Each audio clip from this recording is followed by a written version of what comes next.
tribulations, you have prevailed. The spirit is unbreakable, never derailed. With a rich heritage and culture and grace, Liberia, you are the land we embrace.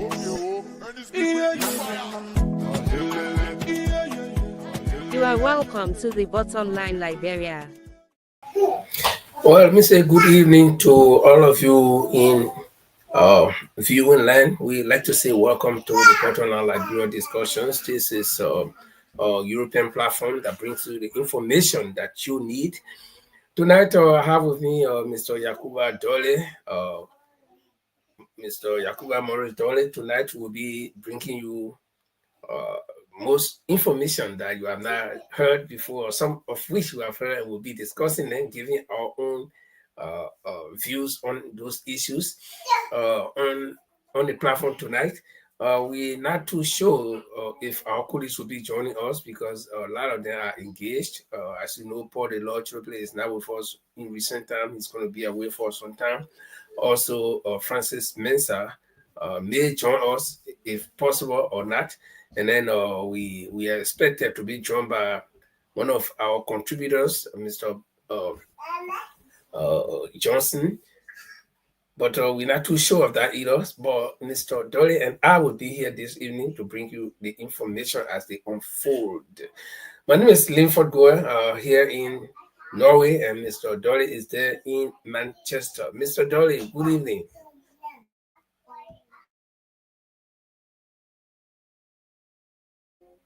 I can't hear you. You are muted. Okay, Mr. Dolly seems to be having some problem. No. I have just unmuted myself. Okay. Yeah. Do you hear me now? Yeah. I'm so glad to be here. Thank you very much for welcoming me on the platform. We will see it as we see it. We're not going to fabricate any story. And the way things are happening in our countries that make us to be concerned. So basically, that leading us to come and sit here at least take 1 or 2 hours to explain things in order to educate our brothers and sisters to the situation that is unfolding in our country.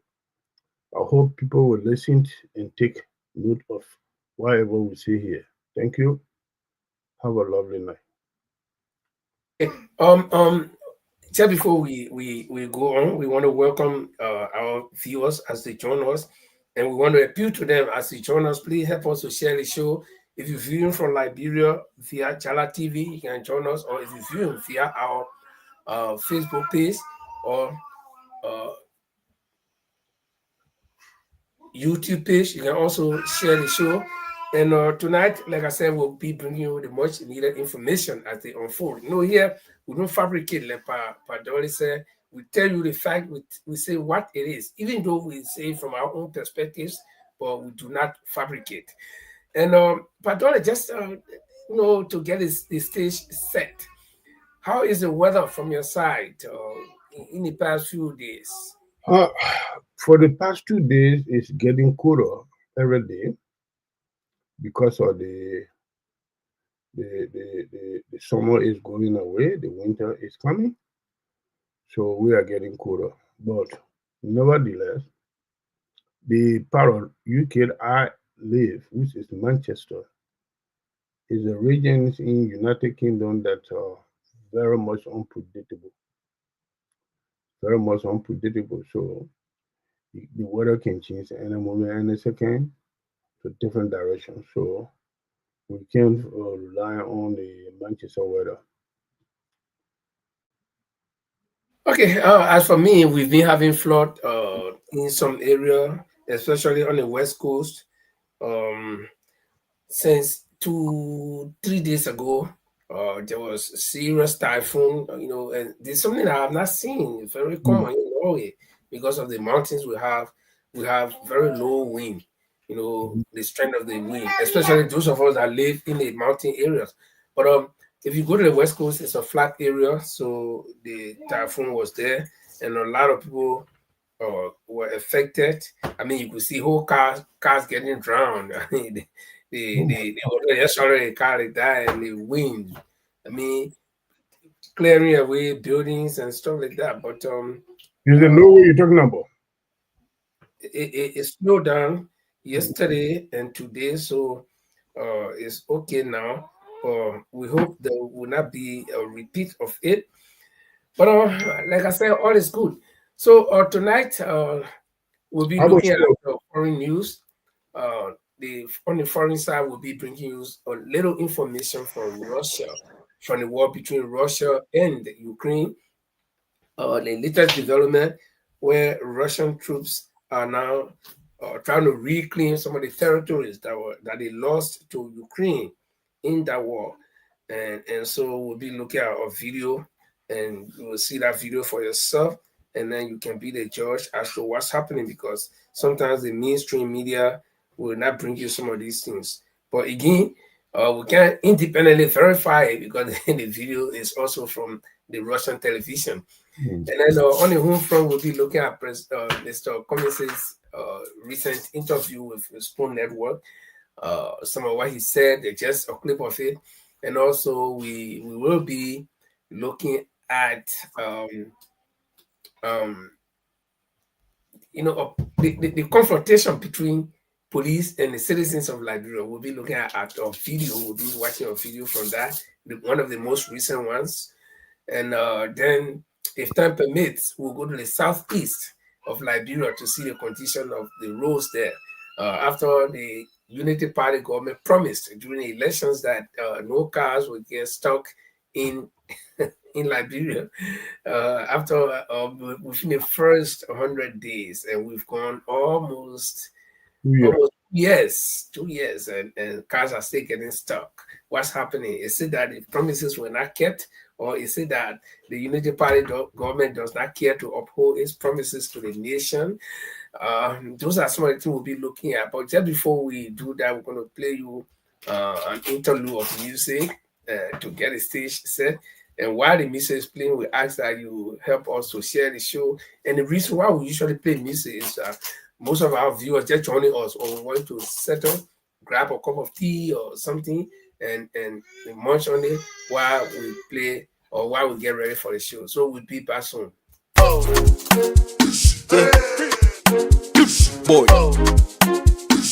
If we're pregnant, speak up. Sexy. Only records,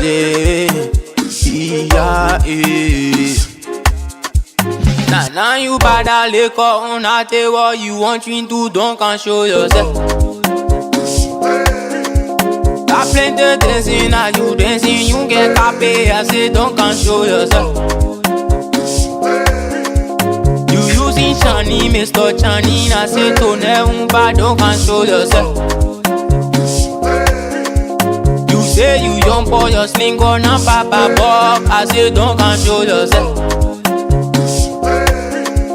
You don't get money, you want eat shawarma, eat some pizza, don't can show yourself. I using sense on you, using sense on your own Chani, don't can show yourself. Your Nina Kebe, you go or you say your Nina Sarah, don't can show yourself. That's who me bluffing, now you bluffing, you get nothing, I say don't can show yourself. Now you buying gas, you say I'm on a runway speed, don't can show yourself. You say your Nina Johnny, you not get no money, I say don't can show yourself. You just see shy boy, you want can to smoke all the shisha, don't can show yourself. You just police boy, you want can tell me back on NASA, don't can show yourself. You say you married, you not get no ring, I say my friend, don't can show yourself. You want can be so trusted, you not get no money, I say don't can show yourself. You say you don't get what you using 250 week, yeah, don't can show yourself. You eating kobo, then you asking for napping, I say don't can show yourself. Just to get ready, then you won't stop me from passing, don't can show yourself. You just usher, then you won't come to all the gon' I say don't can show yourself.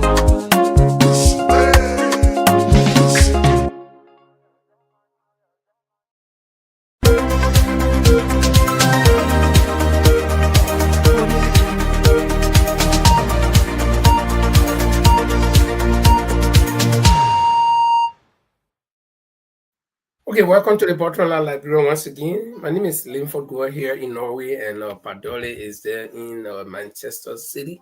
Is it Manchester? Yep. Right. And that's one of the places that football is football Because is it was, almost but football is almost yeah, a religion in yeah, Manchester City. that's a sports city. Yeah. So like I said, tonight we're going to be giving you some information from abroad and on the local front. So we're going to be starting with our local news. Um, since the start of the war in Russia is about 2 years ago now. No, is it 2 years? Because Yeah, almost. October, yeah, almost, and or even longer because it's been there since 2014. But both sides have been claiming victory somehow. The Russian troops say, we progressing, and the Ukrainian troops backed by NATO say we are progressing, and of course, both sides have sustained injury as well and losses when it comes to military hardware. So, and this is why people say there is no clear winner in war because even no matter how weak that person is, they can deal some blows to you that you, who everybody believe you're very strong, can feel it. We pass through war in our country, so we know that there is no clear winner in war to say this man won the war, he killed everybody, all his enemies, and he walked through. No, it's not possible. Wars always end some kind of way by a truce or some agreement. And this is in fact what led to the formation of the League of Nations and now what we have as the United Nations. So no country can be very, very victorious. The great United States have done it. We've seen it. They've gone everywhere. Vietnam, they bombed Japan. They've been in Africa all through government. They've been in the Middle East all through government. But still, you can't finish all the people. So Yeah. Russia and Ukraine have been at each other's throat for the past years. And today, or in just I think yesterday, that video came up, or if I'm not mistaken, some of you who have seen it, you can correct me. The Russian troops took the Ukrainian troops by surprise in a place that have been occupied for some time now by the Ukrainians. And a journalist has been visiting, or a journalist from the Russian TV has been visiting that particular area where the fighting has been taking place.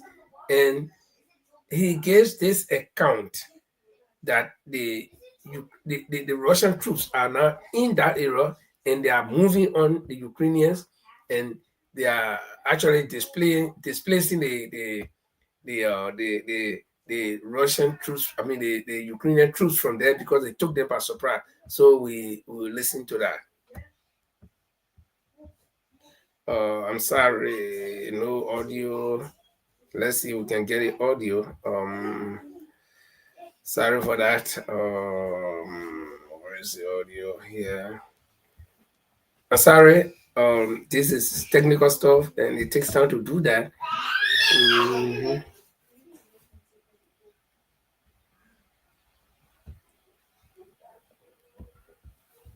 Sorry, but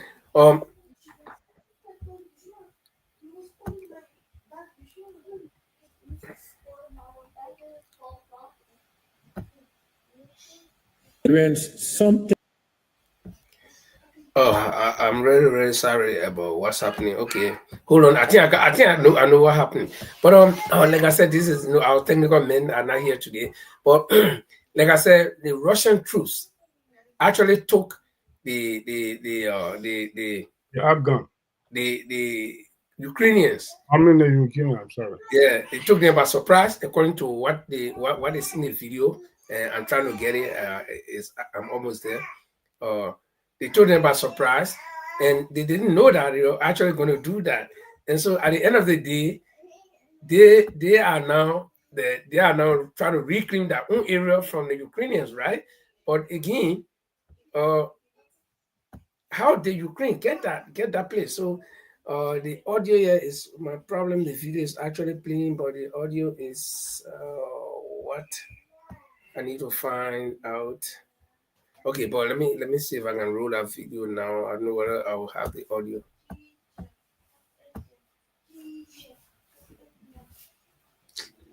Oh, I'm not sure what's going on. I'm not sure what's going on.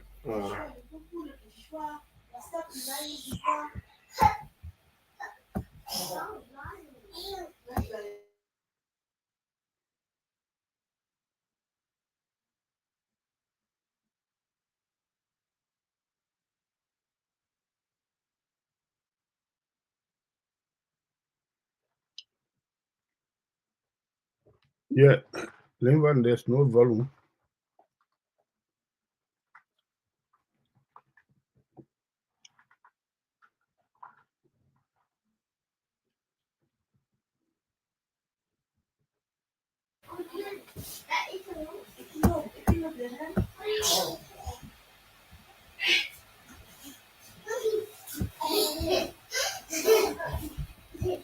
All right, I don't know what's happening. It's a very nice. If you listen,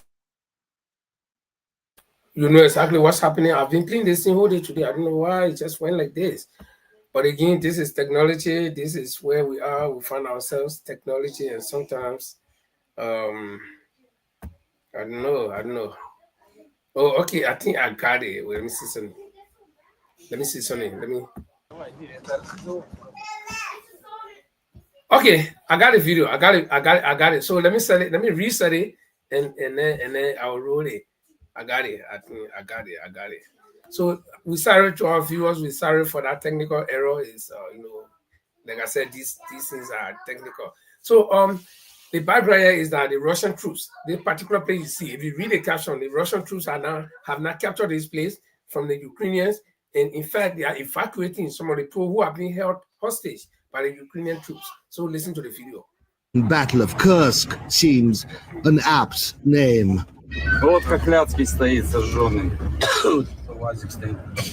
The same roads and fields once littered with the burned husks of Nazi armor are now littered with NATO-made wrecks, outnumbered only by the bodies of Ukrainian troops.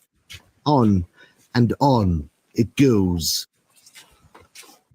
An M1A2 American-supplied Abrams tank lies burned, destroyed at the gate of Sudzha.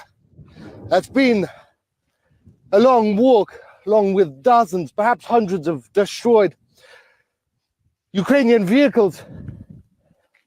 But this is Sudzha, finally retaken by Russia. We are the first journalists to have come this far. This is northwest Sudzha. Ukrainian troops, or what's left of them, are barely a kilometer away. Ukrainian artillery is ceaseless. Здравствуйте. Здравствуйте, мои золотые. Все, берегите. Спасибо.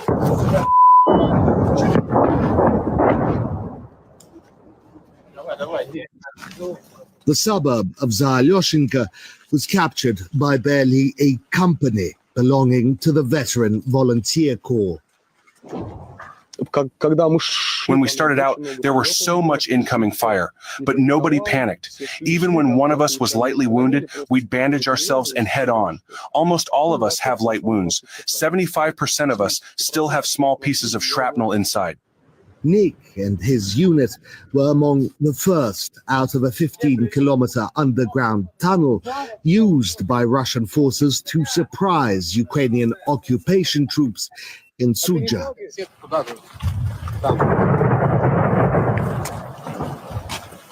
His is a tight-knit company, which includes a female sniper, also lightly wounded. She's been fighting for a week. Почему это самое лучшее в 80-х, и летная часть ВСУ бегут? Потому что они трусы. Because they're cowards. I don't consider them warriors. They can't put up a proper fight. When they realized that they had nothing going for them, that we were encircling them, and that we had pushed into their rear, they broke and ran. They were in panic. They weren't expecting us. The best they could do was run. Ты еще и пленных взял? Двоих. Two of them. They gave up without a fight. They thought we were Ukrainians who'd come to evacuate them. The damage being wrought on Sudzha by Ukrainian artillery is devastating.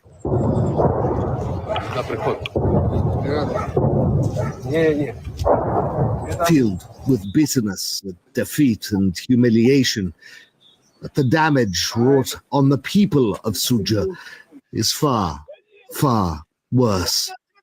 They come to us. Это еще одна ночь страшная будет. Это вообще ужас. Пожалуйста, чтобы завтра забрали. Я уже не могу. Я такие столько перестрадали. Только мы страдали. We can't help her. The bridges are blown, and it is many difficult kilometers to safety. She can barely walk, let alone run for cover. To come with us now would see her and us die. The Ukrainians will make sure of that.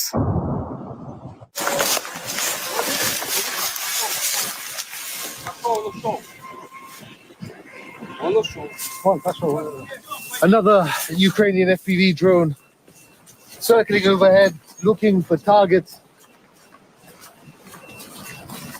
Always keeps the nerves up.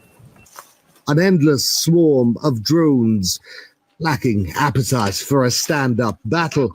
Ukraine sends tides of drones to at least slow Russia's advance.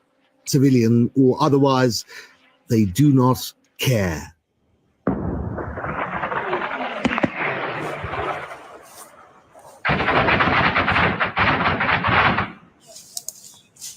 Cluster shells fall like rain. The United States has given Ukraine countless thousands of them and blessings to use them indiscriminately. А вам не разрешали выехать потом? Нет. Они запретили вам выезжать? Да, украинцы нас никуда не выпускали. Я жду, чтобы увидеть своих детей и внуков. Я хочу похоронить своего мужа, вы понимаете? Я с мужем прожила 34 года. Her husband lies buried under their destroyed house. For the better part of a year, they have kept the civilians of Sudzha as human shields. They took their phones. Bodies of executed civilians are being found all over Sudzha. The locals were left to bury their loved ones as best they could. Ukraine's 80th Aeromobile Assault Brigade. This is where they lived in Sudzha, all the houses marked with 80. It's their turf. Interestingly enough, when the Ukrainians crumbled here in Sudzha, it is they, the 80th, who were the first to flee. When the Ukrainian army ran, not everyone escaped. Hundreds, perhaps thousands of Ukrainian soldiers are now trapped behind Russian lines. More are hunted down every hour. Документы егошние проверьте. А?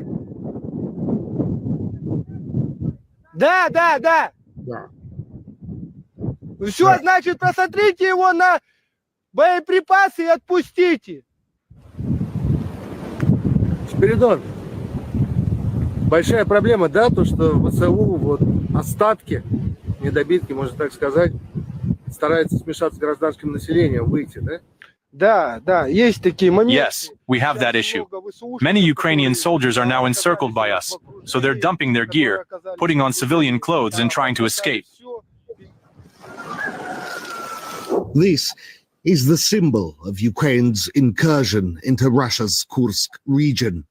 Supermarket situated on the road from Ukraine to Sudzha turned into a monument by hordes of passing Ukrainian troops and even politicians, replete with curses, threats, and names.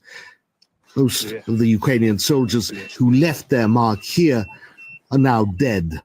And soon, even this mention of them will be painted over. Morad Gazdiev, RT, from Sudzha, Kursk region.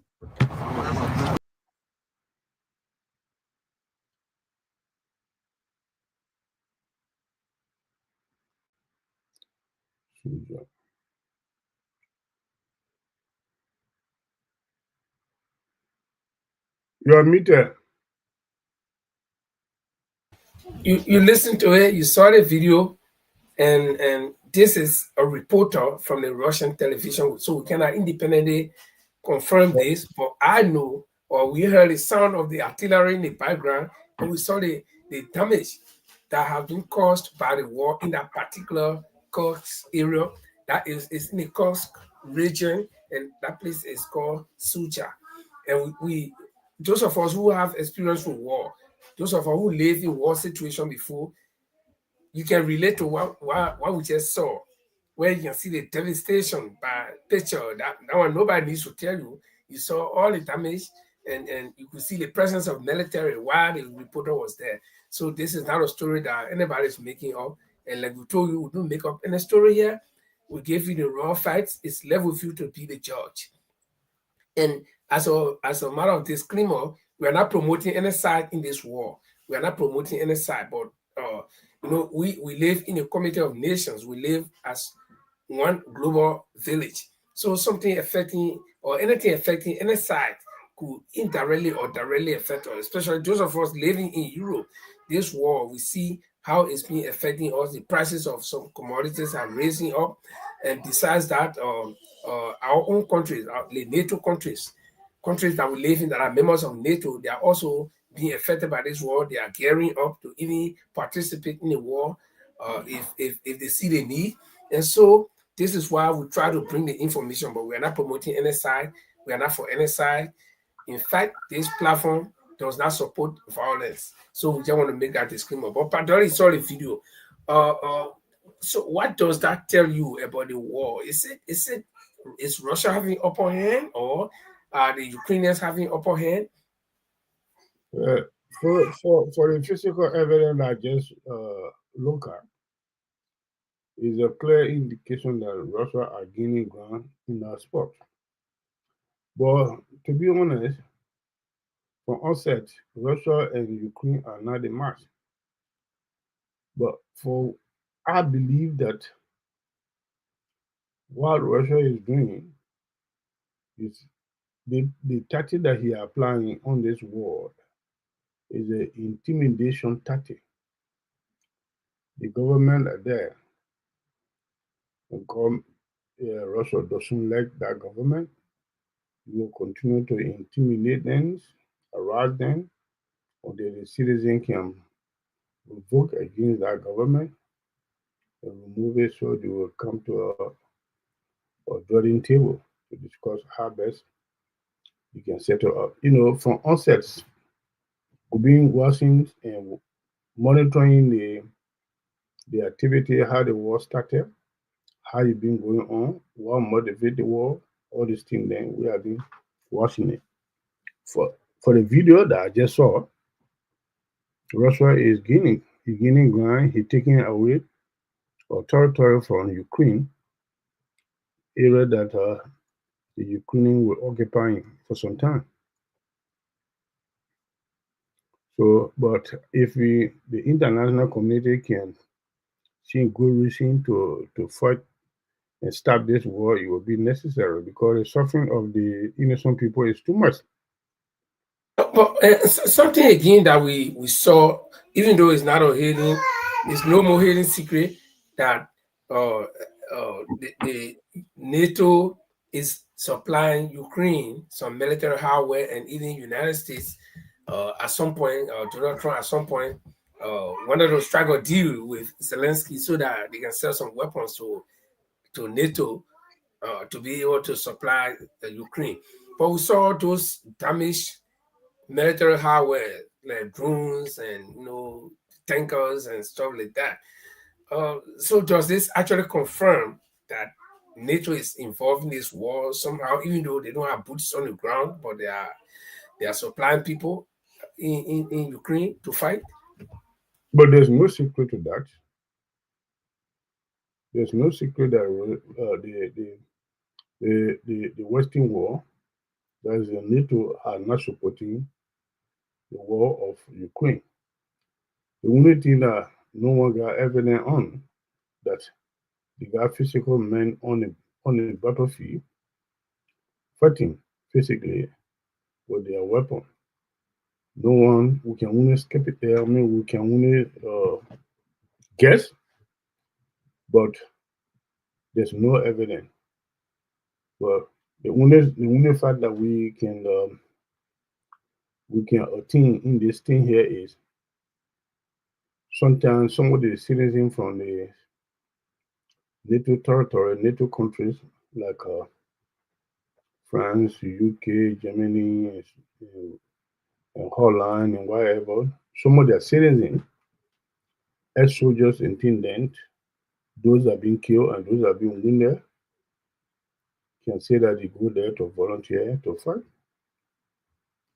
on the side of Ukraine. You can see that sometimes in some of the video, some of the information, some of the soldiers, some of the volunteer soldiers that go and die in a crisis. You can also see their families talking about it. But it's not happening that to say NATO is not helping. No, they have said it. They want to support Ukraine. They say they're against the Russian invasion.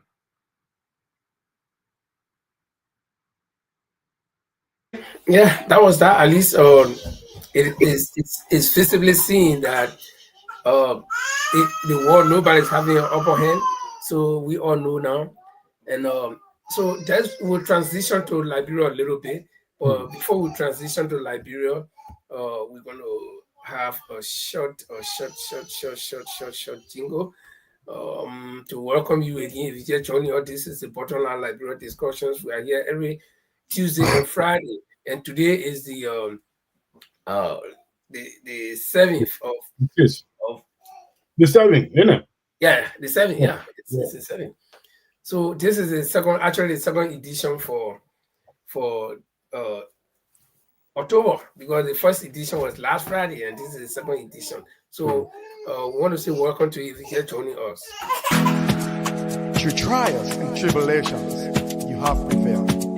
The spirit is unbreakable, never derailed. With a rich heritage and culture and grace, Liberia, you are the land we embrace. You are welcome to the Bottom Line Liberia. Welcome once again. If you join us for the first time, we want to say welcome. You can leave your comments in the comment box. If we have time, we'll read them. But let's transition to Liberia a little bit. The Alternative National Congress, ANC, the political party, had its convention in Kakata City, Margibi County, recently. And at that convention, corp of officers were elected, including the standoff bearer or what they call the political leader of the party. So from that meeting and from that convention, that was the start of the second or the third effort by the ANC to see if they can gain state power. So Mr. Cummings was again elected, or he retained his role as the political leader of the party. And in addition, some of the people that also retained their post. Councillor Gu retained his post as chairman of the party. And so they have a host of other people that were elected to carry out the work of the political party, that's the ANC, leading to the next general elections that will be held in 2029. So if we can give you a list of few of the people or some of the people that were elected, we have our political leader, Mr. Alexander P. Cummings, National Party Chairman Anthony Lafayette Good, Vice Chairman for Administration Taimube, Vice Chairman for Operations Salomon Abakoli, National Secretary, National General Secretary, that's Desmond U.J. Nimlet, Vice Chairman for Inter-Party Affairs, Musa Soare, Vice Chairman for Political Affairs, Victoria Toro Kwekwe. Also, Vice Chairman for Legal Affairs, Moriah Yekula Kopo. Vice Chairman for International Affairs, Muna Fahad. Vice Chairman for Finance and Investment, Kuyon Sia Quimba. Deputy Secretary General, Siafa Dennis.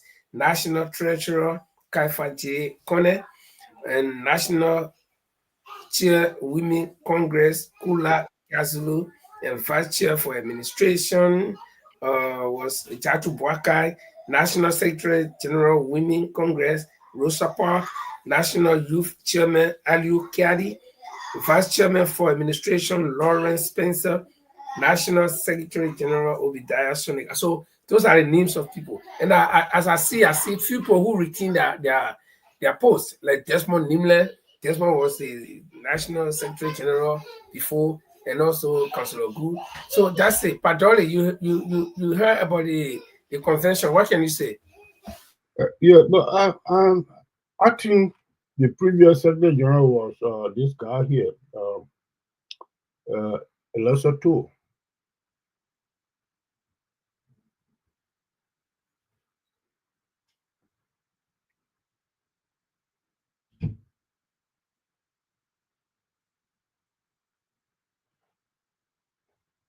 Did you get me?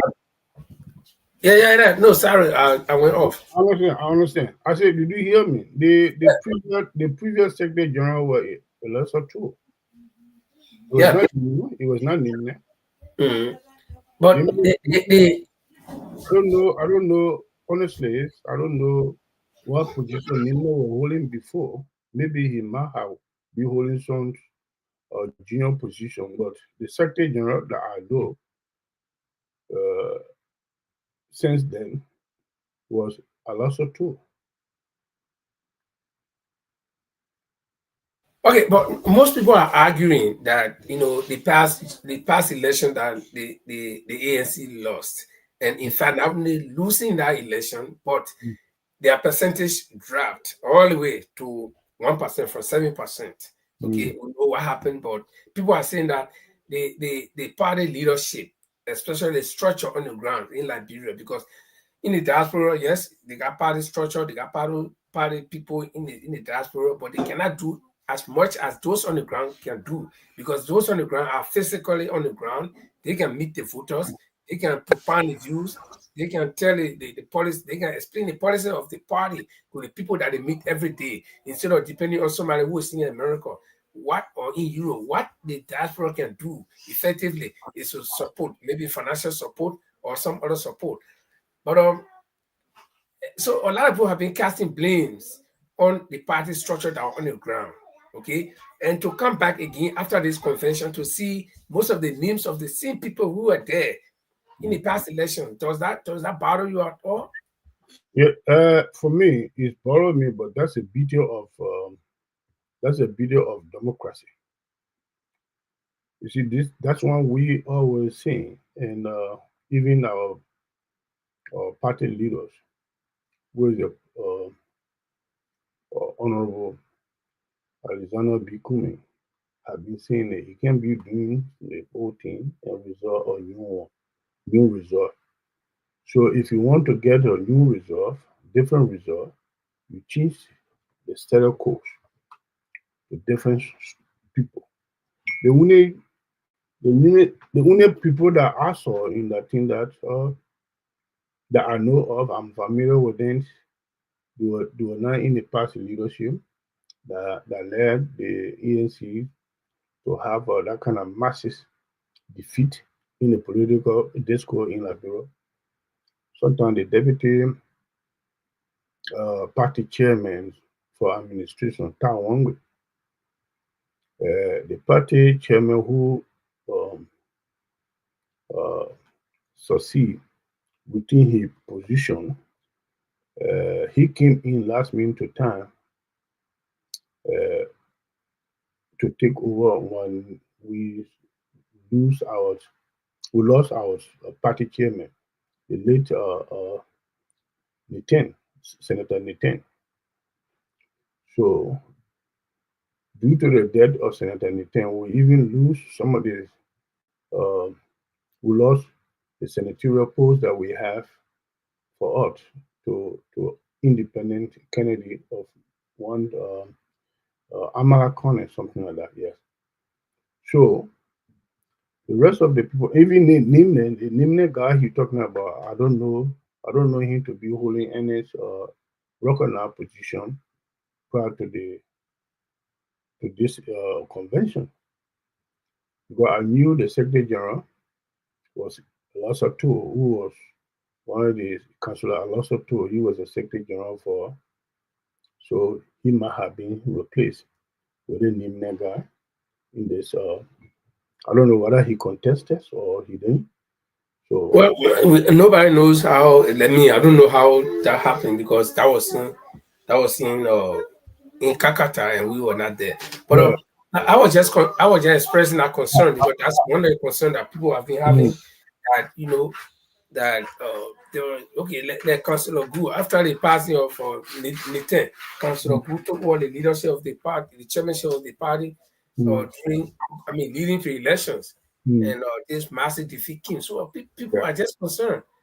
People are just concerned. But like Mr. Cummings in his interview with the Spoon TV, he said he made sure that he himself was on the ground, and I think he had his hands right on during the election, the process of election, and so that's it. But let's go to no. Before we go further, let me make something clear here. This borderland, that what I believe we are independent top show. How we see things, that how we should talk it. Sometimes when you say the hard truth, you can help to rectify some error. When you are leading of institution and things go wrong, like what Mr. Kumi did, that's the way a leader can do. Take the blame because you are the leader. So, but not the leader alone can operate entities. The lieutenants and things then have to be active and make sure that things go the right way. So they will be active and function effectively. That will help the leaders to achieve the goal. But if the lieutenant then fold their hands and take the back seat to put everything in the hand of the leader for the leader to be on the forefront of everything, I don't think that is the best way we can run the institution. People take the position in order to function. People don't take the position to just sit down and bury their knees without doing the work. And that's why I observe in the past election from some of our leaders of ANC. They take the backseat, they were not active, and some, even those that was responsible for some pool wash and things, then they were not effective to do so.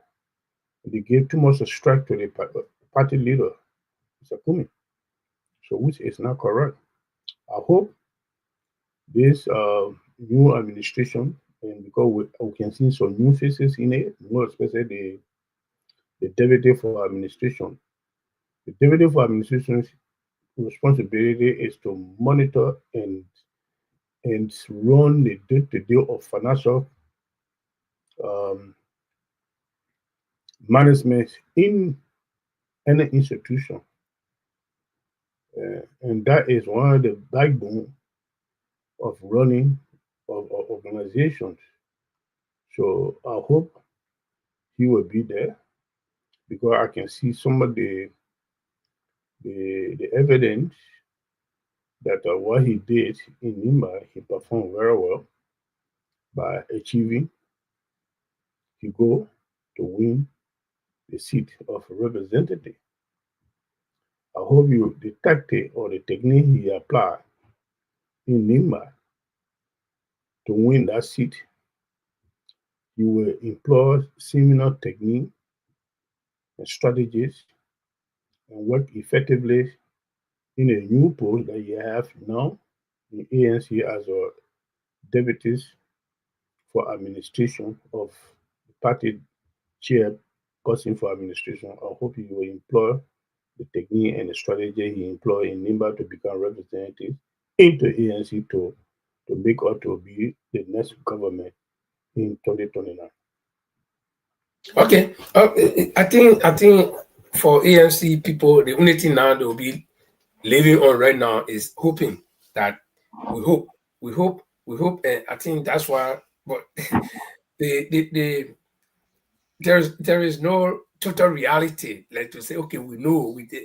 It's like we're hoping that this new administration will take us to at least back on the map where we can gain our percentage or even go to election and win, because like I said before, the fear that a lot of people are expressing is from the structure on the ground, the party structure, the overall, and but I think that convention was well attended, and I think the ANC did well. But the question that people have been asking is, after this defeat, after this defeat, is Mr. Cummings coming back?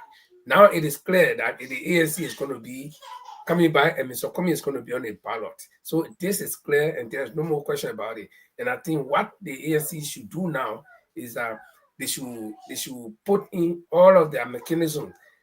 At least they have included this massive defeat.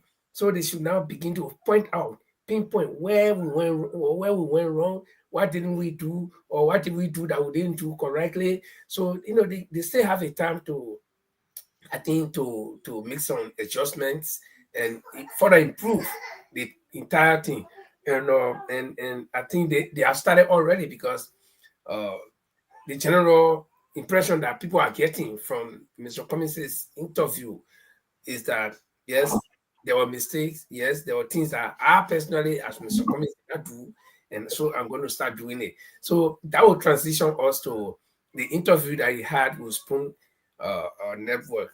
And just before we go to the interview with Spoon Network, I will ask you a hypothetical question. You being a strong supporter of the ANC, if you remember during the campaign, or even the period leading to the campaign for 2023 elections, Spoon Network was one of those media institutions, plus other people, who lambasted Mr. Cummings, who tried to bring down Mr. Cummings, who did everything to bring down Mr. Cummings, that he should now win.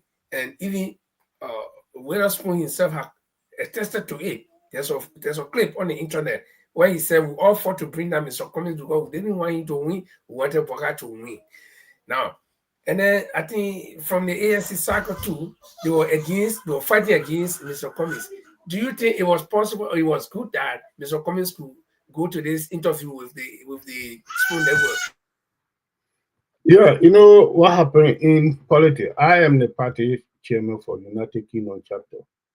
I've been there since the formation of ANC. I think the coming election in Europe will give chance to the new people to take over. We will be on a backseat to give them chance to give our support in all means, in order for us to be, in a spotlight of our country's politics. But here is the situation. We have that's what I'm saying. There was a lot of there was a lot of mistake. There was a lot of step back we have in our past elections. I think immediately after the elections, and professional teams were set up to vet it, to know what was the reason of we being defeated in this manner. And I think the professional people did whatever background investigation, they found some errors where we went wrong, and these errors will be rectified in the coming administrations, because there's a document to that effect.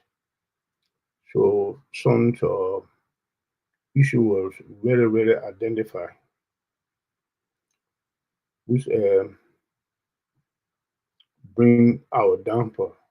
So basically, we will rectify the errors and will work effectively, because there's no way that a medical doctor can cure a sickness if he didn't diagnose the sickness. So we have already diagnosed that error that led us to that. We know where we went wrong and things. So we spec check every single leader in a position to make sure that we do the right thing in order for us to be the next government. Because we already know where we went wrong, and we will make sure and keep our eagle eye on that. So we have already been at it. Even the boss, he said no. One went wrong. That's why he said there will be new trains of operation, because he know what went wrong. So ratification will be made on this thing then. And I don't think. But the question I'm asking is, a lot of people are asking Mr. Cummings for. I come into Spoon. Listen, you asked for Spoon. Why Mr. Cummings go to Spoon? And Spoon was one that, in politics, that's why they always say there's no permanent enemies, no permanent loyalists. The last election program, Spoon were our worst enemies, I must admit. Because if somebody can fight hard to see your downfall, it's your enemy. Which he did. He played all mean. He spent money, he spent his media propaganda, he orchestrated so many fake news to denigrate our leaders, to bring down the ANC to her knee. So he did that.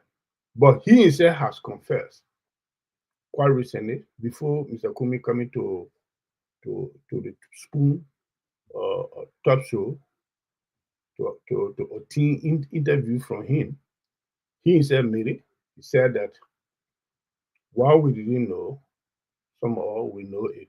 We thought this old man was the best person to take the country from where the country is, but now he's going to make the situation worse for us. So, in a sense that he apologized, because if you can recognize your errors, your mistake, your problem that you created, and admit it, then it's a sign of apologize. So he might have apologized. In my belief that he apologized to Mr. Cummings for denigrating him, for lying on him, for ostracizing him, all this kind of thing, and kept the country into this kind of mess we stay in. Tana waiting for nobody. People is as going. So because that problem for the entire Liberia.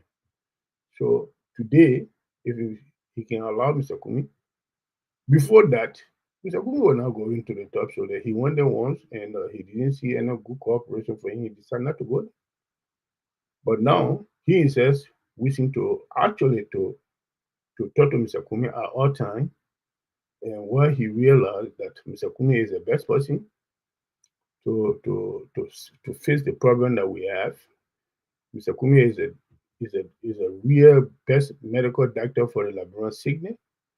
So we welcome him to at least to have an interview with our boss. He's a Liberian.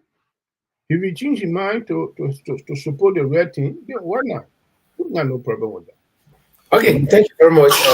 This is not strange too. We've seen so many people who were political enemies in the past. They've come back and re-mended the fences and get back. I mean, typical example is Costa, who denigrated Boakai. He came back to support Boakai and left Boakai again and went to WIA and denigrated WIA and came back. We've seen people flip-flopping, but I don't know, because the reason why I brought this up. A lot of people see these things happening in the political arena in Liberia. It's not strange. But when it comes to Mr. Cummings, they make it to be like this is the judgment day. That if Cummings will just switch a little bit, Cummings brought people like Louis Brown on, it was a big case again. And Louis Brown is now serving in this government as ambassador to the UN. Nobody's talking. But when Cummings brought in, it was the biggest thing.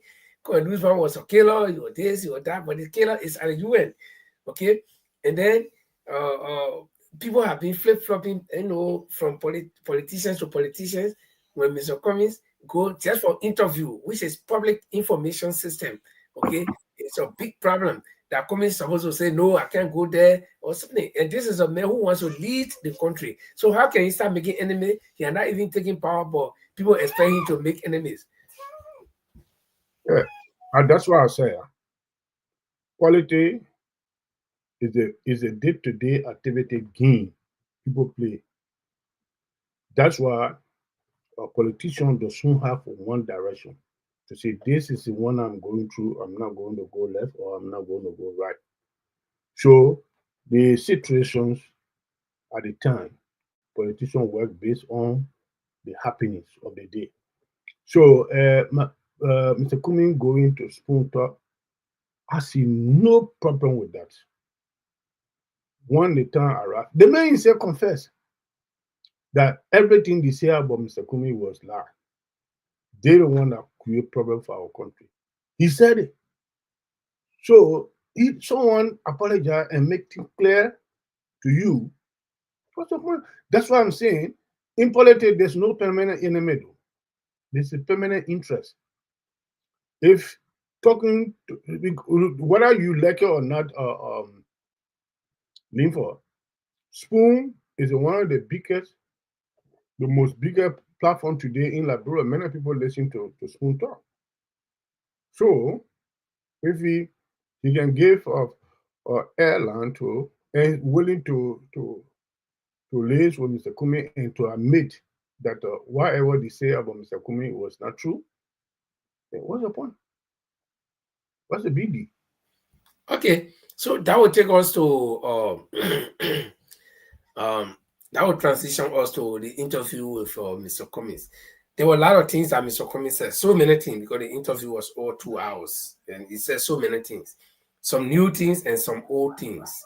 Some of the things we have heard from him before he said it, and some of the things he said were also new. But one of the things he said was that he was not going to allow people to define him. That means, according to his own quote from way back, where he says you cannot continue to do the same things over and over and expect new results. So one of the things he said was that he had been allowing, or he has sat down and allowed other people to define him. In other words, nobody knows you better than yourself. So if you allow other people to explain who you are, to explain what you can do, to talk about you, to sell you out, they may not sell you out. They may say anything about you. So Cummings is saying, no, I made all our mistakes.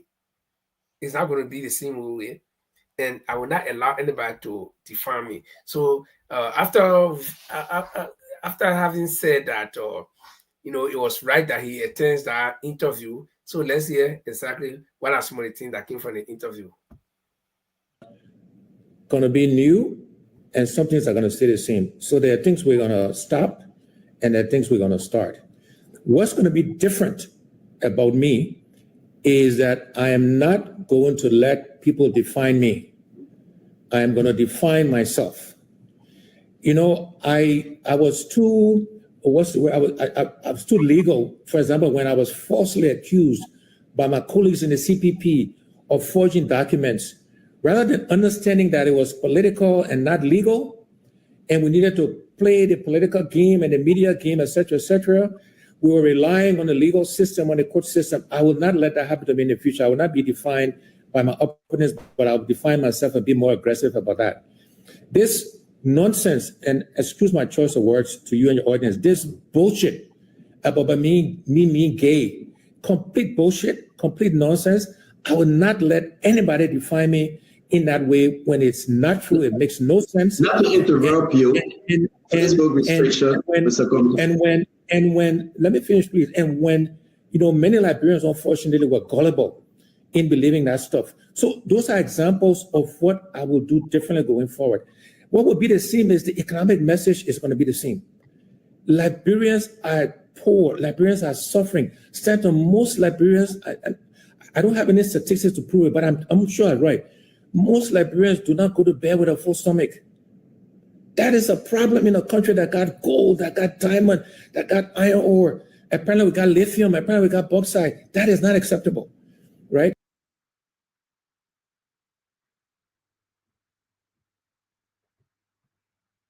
You're muted. You listen to him. Yeah, I listened to him very well. He came out of the shell. It's like, you know, the turtle, right? We all know turtle. When the turtle is confronted with something, sometimes the turtle will shy away. He will go in his shell. And you know, turtle, that one animal I respect so much. He like trouble. So when you want to trouble it, you go in, you put your hand to the front, or anything bother it to the front, it will go back in the shell, and later, quietly, it won't bother nobody. But sometimes when you put fire on the back of the turtle, it will come out. That means you're troubling it. So Mr. Cummings is saying, no, listen, I was trying to be the good guy. I was trying to be the diplomatic guy where, you know, I will allow people to say things about me, to define me, to say who I am, and talk just anything about me. But this time, it will not happen. I'm not going to allow it. And then he spoke to the issue about gay, where people have, you know, there is this video about Obe that he sat in his car and did a live post broadcast where he himself admitted, nobody accusing, he admitted that he designed a lie on Mr. Cummings. Therefore, George, we have to be able to have an edge over Mr. Cummings. And this is one political leader who have seen that have suffered so much on the political landscape, on the political playing field in Liberia. It had never been smooth for him, that Mr. Cummings. The man entered the politics, he had never harmed anybody in the past, but everybody went against him simply because he brought one message that he will be clean-handed man. So everybody went against him. People would design all kinds of schemes against him, and so they put this thing behind. But Mr. Cummings said this nonsense, and he used the B word.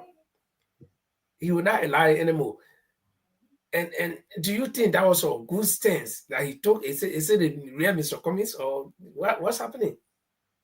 Thank you very much.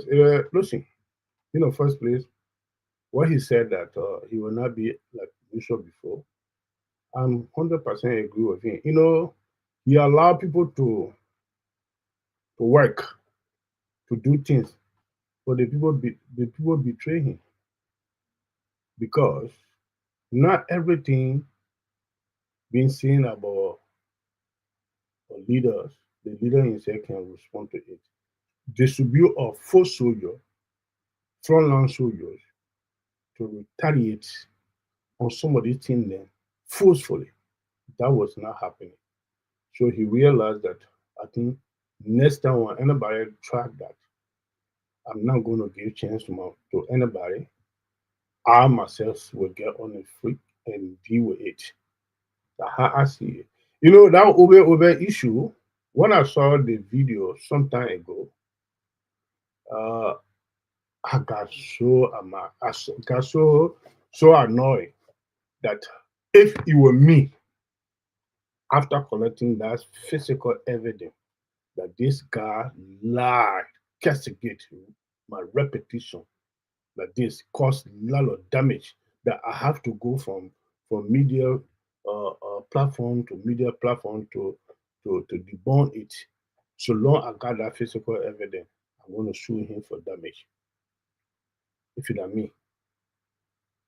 But okay, yeah, and I think a lot of people have been wondering why Mr. Cummings did not take any action, because this, besides the political, if you know me, I will definitely sue that. Yeah, but people are wondering why, you know, besides the political thing, besides this lie damaging his political career or whatever. But me, he's a married man, he's a man of repetition. Why would somebody, just because we know that this is not right? Like that. Then he said now they're laughing with it. You're not in the court. If you know me, definitely we will go to court with it. But Mr. Cummings, you know, that's why we say we the human being, we look the same structure, but we got different character. But the way he's coming on late now, at least he attempted 2 elections. This is the third one, and then he's coming all this late to want to be this guy, this tough guy. Do you think it's going to work? Yeah, definitely. Enough is enough. Enough is enough. That's why I'm saying the newly elected officials of ANC, we will not let them to sleep. What you supposed to do something you don't do it will get on your back. It can be whosoever. Because everybody take the hope to defend and protect the party, to work. You're not taking the leadership to just hold a title. You take the leadership to do your work. If you don't do it, we will get on your back. So the boss himself have made it, and that is the lesson for everybody, that he's not going to behave as usual. So that lesson, that message should go to every elected official, that if you don't do your job, you will be dealt with administratively. So I'm so glad that Mr. Cummings have come up with this clean plan to say that you're not going to, nobody going to, bully him, that he will sit down and keep quiet. You see, that nonsense that went on with that core issue, everybody saw the lie that was in that thing. But suppose you were not having strong international contact to bring in some professional lawyer to probe into it and defuse the whole thing and scare the government that were in power at that time, because all of them were in the cahoots. The past government, the real government, all of them were in it because they were afraid of Mr. Cummings. They didn't want him to come with a second round with him. So they wanted to make sure to denigrate him and kick him out of the something. Look at, we imagine the result. Everybody could see that. Who can believe it? Even they said, the people, the citizens in the country, nobody can believe ANC got that something. Nobody. And I think I was in conversation with some ANC members. They said, no, we don't believe it. Yeah, I was in conversation with some ANC people, and one of the things they said, that they say, I hope, the Liberian people, they kind of like, okay, we'll give you your chance. Send you benefiting for this thing, we'll give you a chance. George Weah went at this thing 2 times, the 3rd time before you won. Ellen Johnson started from the time she was younger. I saw one of her pictures when she was, giving toward the heart, and she was a very fine woman, young, small, tall little woman. Okay. She went at it all along, brought war and everything. Finally, she became president. So the people are saying, okay, we have tested this, all the group. We have tested George Weah. The man went from the football field, he joined in politics, he tried. Now we gave him a chance. Now we know what he is, what he's made of. Boakai, he was born in politics, he grew up there, all his life that politics. So he been suffering reality in old age, let's give it to him. So the ANC people are thinking now that this is the time for Mr. Cummings, because he's been there for 2 times now, the 3rd time. And it's possible because Liberian people are like this. They will say, oh, they may have suffered too much. And to be frank, Mr. Cummings has suffered, unduly. Somebody will say that lie on him. They lie on him, they say he signed paper. How all of you in an organization, then the man will go take the document out in the man pocket. Then he will go take it and so they did all these things. And still, Mr. Cummings is coming back. So the Liberian people might just say, okay, this man has tried this thing. After all, this is nobody's property. So let's try Mr. Cummings too. How do you look at that? What do you think? I believe that will happen. Because, in several occasions, I've been around Liberian politics for some time. This is the time for ANC to be the next government, but we should not rely and lay back to say, yeah, this is our time, then we start sleeping. No, we have to get up and make effort to make sure that the realities happen. So, because you ask anybody in Liberia and around the world that know about Liberian politics, they know about Mr. Cummings. If you ask them, how do you look at Mr. Cummings? They will say he's a good man. But why you're not giving him a chance to lead? No one can answer that question. That is the $1 million question no one can answer.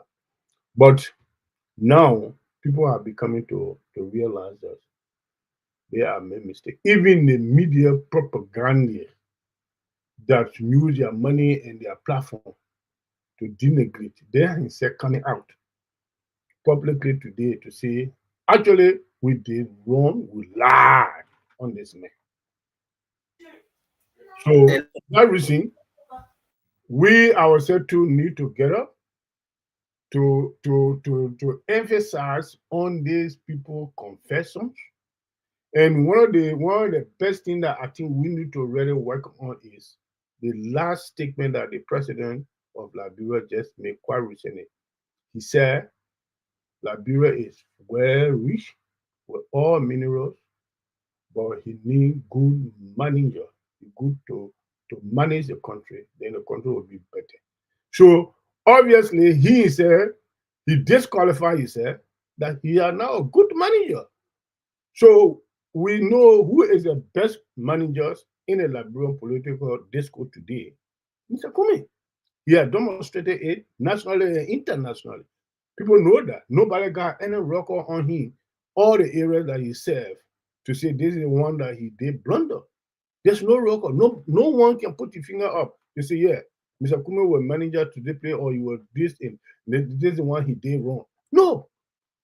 So the president himself came out and said, Liberia need good manager because our country is rich, but he needs to do a proper management. And he's not manager. He don't know it. He didn't have the potential to manage our country. So obviously we need to take it from him. That's what I can say here. So it's very easy. We need to get out. We don't need to sleep.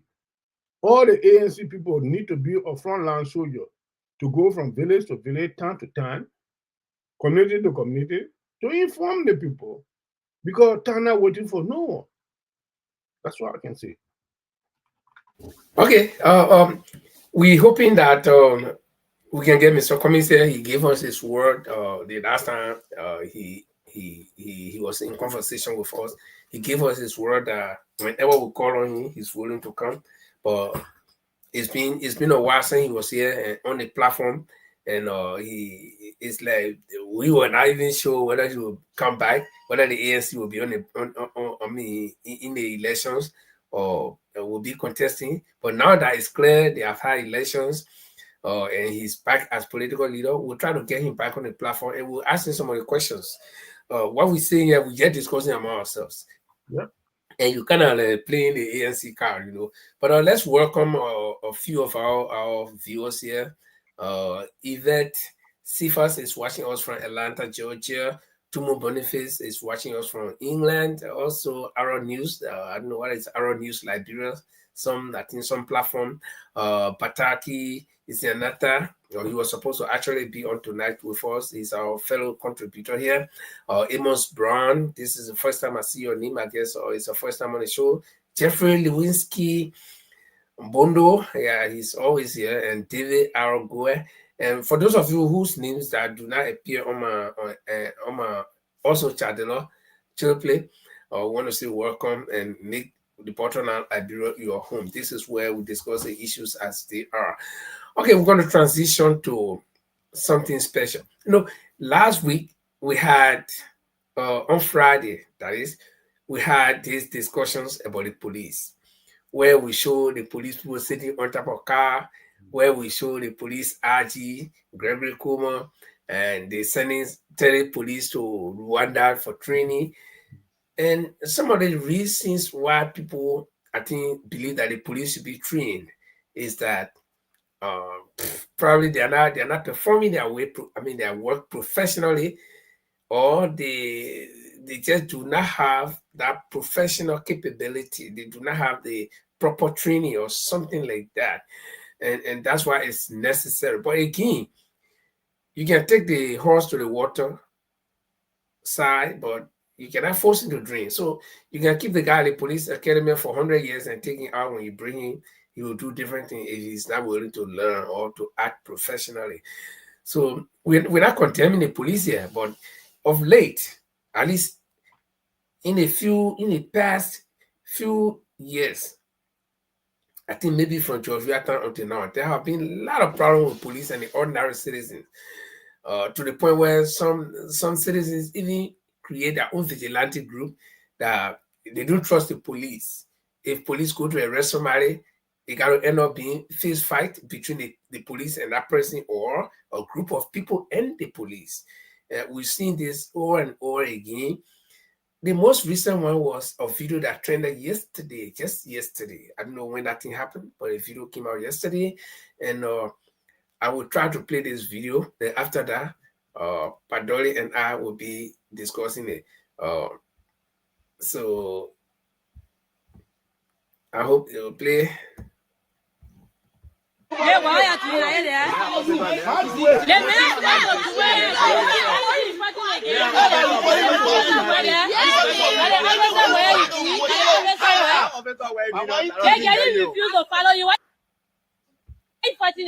Police doing recording. You fighting her.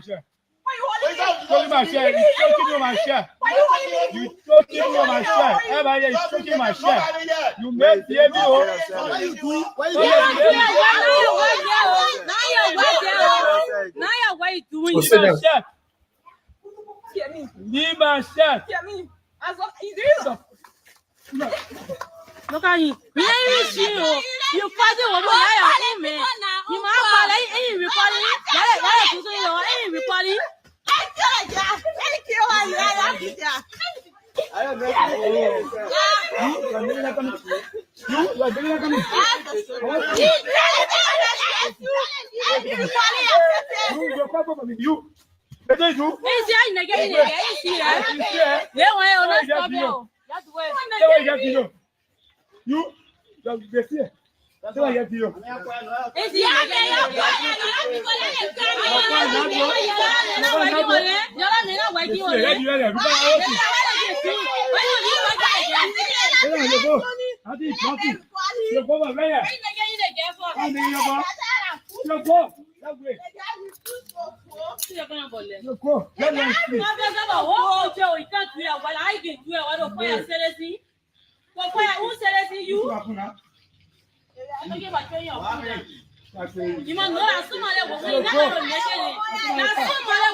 Okay, Padoli, you saw the video.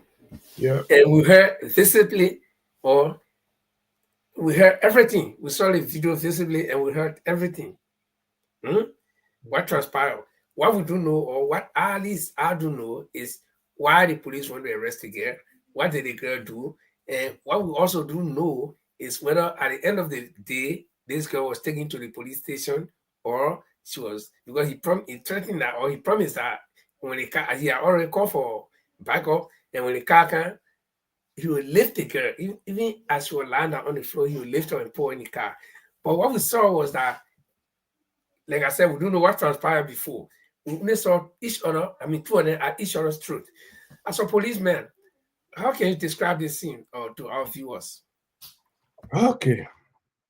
I would say from what I do know about policing, because the position is young man in, I was in the same position before. I was a patrolman going to bring people to the headquarters for when the complaint lay against a person. I will go for you and bring you over.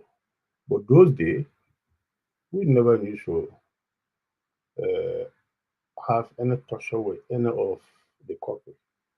As we appear, we'll tell you the reason why we're there for. Immediately, the person will do two things. Either just join in front of us, quietly will go, or if you have enemy to run away from us. That's what they usually do. But you see, I always say this thing to you. Sometimes the country is being overhauling. People are traumatized, to be honest. Even the law enforcement, the official of the government, the private citizens in the country, people are traumatized. This thing then never used to happen before. Why is happening? This thing require what? Strong reassessment of the people's behavior. And one of the things today that I know, not only police, even the soldiers, nobody afraid of them. You go to the people community area. The reason why we do see the soldiers their own, because they are restricted in the barrier. So they now on the street to interact with the citizens like the police. That's why we see the police. Even the soldier, when a soldier go today anywhere, asking people, you say government need you. If they are not in group, if it are one or two, is a riot. And secondly, in this kind of case, I don't know what crime this guy ever committed for this officer to go for him. If I were this officer, I go and we acting like this, knowing the situation now, I will not hold you, I will not test you, I will remain there, the same thing he say he's doing now, and call the backup to come to help. You see, if you can remember the last time, I said one of the things again about this way of snake patrol. We call it the kind of white snake patrol. You know, snake don't run, they don't go together. Snake always one. We call this kind of operation we call snake patrol in policing. One person coming, maybe he want to gain, you don't want to share. You say frog can devour, snake can devour frog.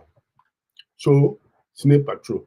So this kind of situation here, I don't know what led to he going there to arrest this guy. I don't know what the crime the guy committed. But if you go and the people become hostile at it, knowing the society today, you alone there, you're not supposed to even say you're holding this woman. You're supposed to send for backup or you leave. Okay, and that's exactly the point I wanted to hear from you. Whether it's lawful that when the officers goes to arrest somebody and this person kind of like putting on resistance, that you like what we say, like a color there, hold there, and knowing fully well that the person could also do the same thing to you. No, you're not supposed to do it. Don't test them. Call for backup. Okay, but you explain further. I don't want to forget the question. In this case, where we saw two of them, like again, we said from the start, we don't know what transpired, how they got to hold each other. But in this case, where they also held him by his uniform, because we're not looking at the guy, we're not looking at the guy in the uniform, we're looking at the uniform, which represents the republic, okay, the law enforcement of the republic. So that this lady has also helped him. If she ends up at the police station, what do you think? What action you think the police will take against her? Insulting peace officer. Experience. Insulting peace officer. The uniform. Insulting the uniform. But as I said, immediately once they became hostile, your security comes first. You are alone among the civilians, and knowing this situation today in the country, people are becoming law to their own self, and you are alone there on the snake patrol, you need to call for backup or you leave the spot. The woman who grabbed the uniform, to grab the law enforcer in uniform physically is a crime by herself. By anyone, you understand? Because you're not supposed to do it. So that crime can be their way when the woman managed to go before the charge occur. You understand what I'm saying? But to avoid being very unprofessional. Moment the team reach to that level, don't hold the girl. Call for backup. More especially, look at the weapon that in between them. Anything can happen. You know what I'm saying? If you can remember, one of the DEA went for the snake patrol. They beat him to death in Johnsonville. You understand what I'm saying? But this one here, I don't know what's the crime that this young lady committed.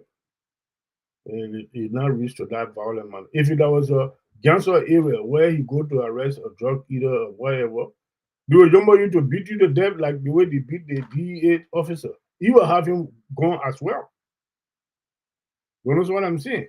So that is it. That's what I can say in this case here. Okay, so like we said, what we're saying here is we're just sharing ideas. And I personally don't think the police should be doing that. When I was in Liberia, when we were growing up, small boy, I grew up right opposite the police station. Right, the police station. When you cross the road, the moment you're a policeman. Yeah, I know now. Yeah, there was a shortcut. You even got to go to Pastor Community Way. Just come from the old police station or the new one. You come down the small hole there and get on the Kuta Road Cross. My old man had a big, around the 78, 79, 77, 78, all the way to 1980, 81. We had the biggest shop right there. Madingo Border had a tailor shop right there. We had a shop. Okay, so even in 1980, took place right in my presence. I know the tailor shop you're talking about. One of my elder brothers used to be showing there. Okay, so right there where I grew up. So I grew up in the heart of the police, in the police station. Every minute we're in a police station, we'll do anything bad, they will kill, we live for tire, we point tire, we do everything. So I know. And I used to see the police, at least, yeah, they have some, they used to have problem with people when they go to arrest them. But if the person they went to arrest managed to run away, they will chase you, if they didn't catch you, they let you go. But if they grab you, the first thing they will do is they will put handcuff on your hand. Okay, but to see the policeman color, because in that mode, it's like fighting. You color me, I color you. The next thing I'm expecting a punch from you to me, or you should expect a punch from me to you. See it? And so what happened between the two of them?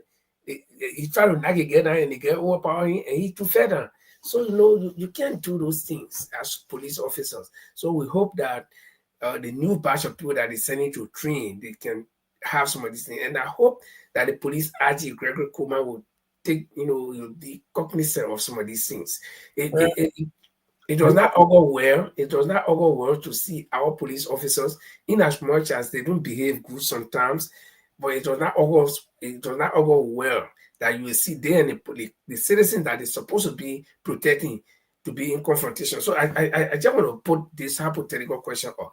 What can you imagine? What if that police guy saw this identical girl another time? Maybe this girl is in deep need. Somebody is attacking her to kill her or whatever, and they put that particular police guy see her. What do you think will happen? You think the police guy will be willing to help her? No. See it? Can I say something? Mm-hmm. If you watch Mr. Cummings' interview from start to finish, he made certain statements that very much essential, that every Liberian needs to look into it.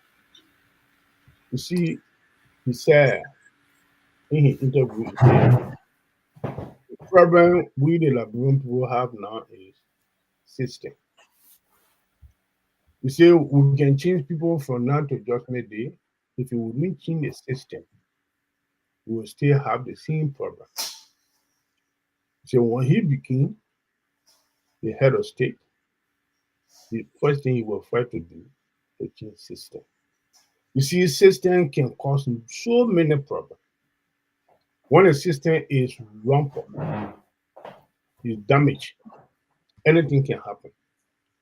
So that's why we are wishing in our lifetime to see Mr. Cummings taking over as a government to change the system because he knows how to change it. Okay, and again, there is no guarantee. There is no guarantee that Mr. No, Cummings. it's not guaranteed, but we hope for it, Yeah. and we will continue to hope for it. And God will answer our prayer. Let me say welcome to Francis Mensah, another police veteran here. Francis, we play a video where I guess you have seen that video where one of our police officers, a very young boy, okay, was in this scuffle with this young lady too. And we also ended. We don't know how it started, but we saw them at each other's throat. And I think at some point the police officer, let me be frank with him, I think he tried to exercise some restraint, okay, tried to hold the girl, just probably he tried to hold her so she can escape or something like that. But the girl too, I don't know what happened. It's hard to get past judgment on the policeman or on the girl. We don't know who caught up. I want to believe. That's not the play he's supposed to hold the girl. Yeah, I want to believe that this man, he caught the girl first. And so the girl too reciprocated because I know. I don't care how brave you are. You not see the policeman, you go call the policeman, especially the nigga gone no. Because you don't know what could happen. So the policeman might have called her first, and then in the process, she said, okay, I can hold you too. And the police guy then started losing his temper, saying, hey, see, you holding me, you calling me, and no. So, Francis, what can you say about that video? I mean, what if you were in a situation? Look, it's disturbing. The police officer was wrong and the girl was wrong, matter of fact. You carrying the seal, the British Republic of Liberia should be respected, but the police himself did not respect himself. You know, so if I was going to effect an arrest like on that girl, your body language, your presentation will make the girl go. You don't have to hold her. You know where she lives. You can call for backup. You say, madam, you're invited to the police station to arrest you. Tell her rights, what you arresting her for, and I'll take her to the police station. If she doesn't follow you, know where she stays, she'll come back. And you cannot find her house, you start arresting everybody in the house to find her.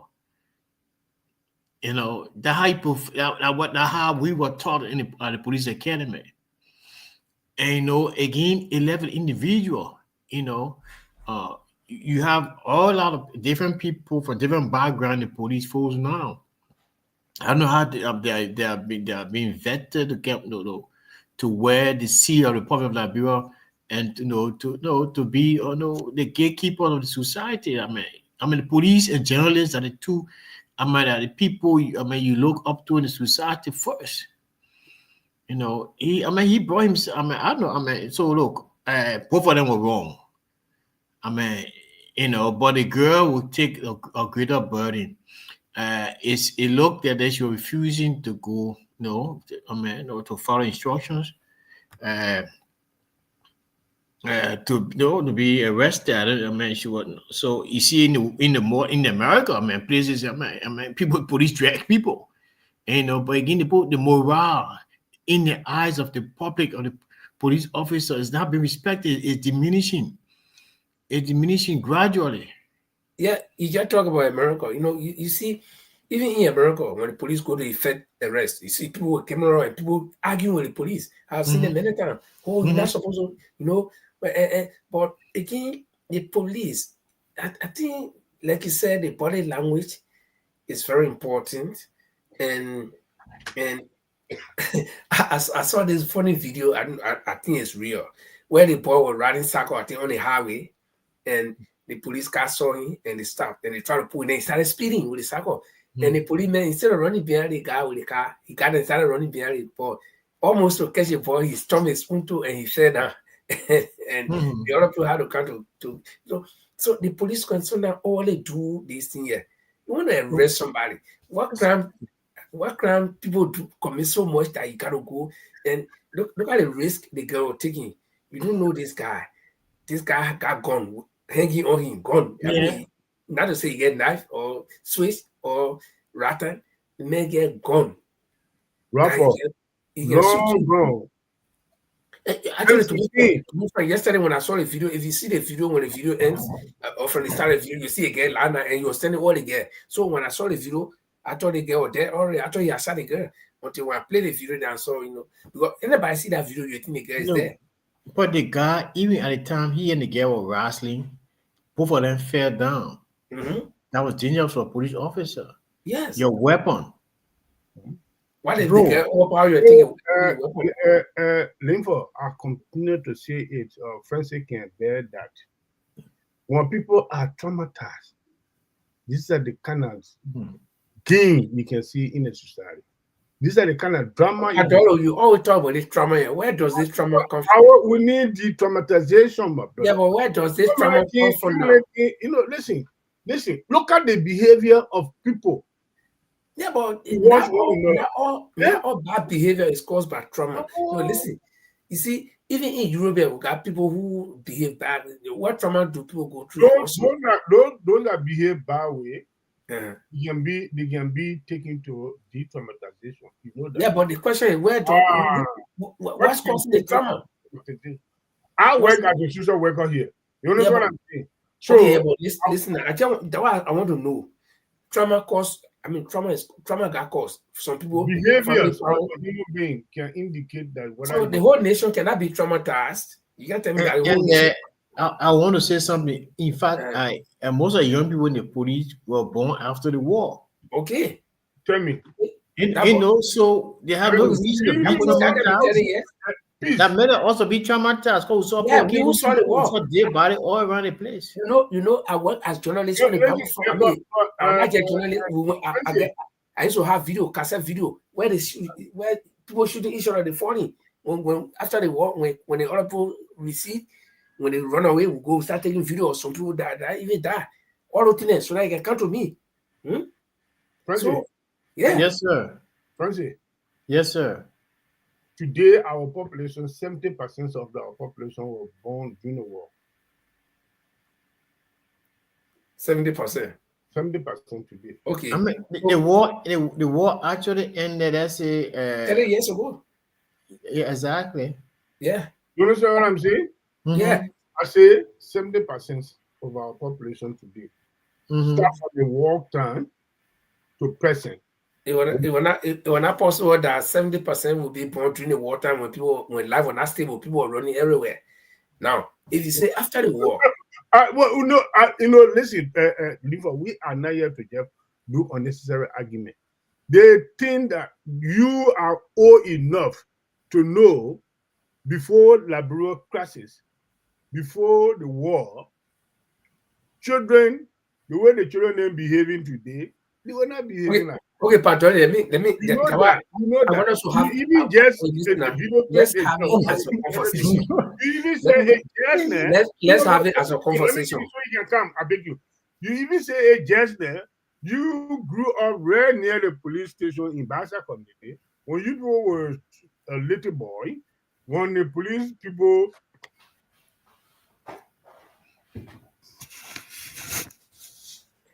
We can't hear you. I don't know how you go mute, sorry. Okay, you said it. Just recently, we got a video record.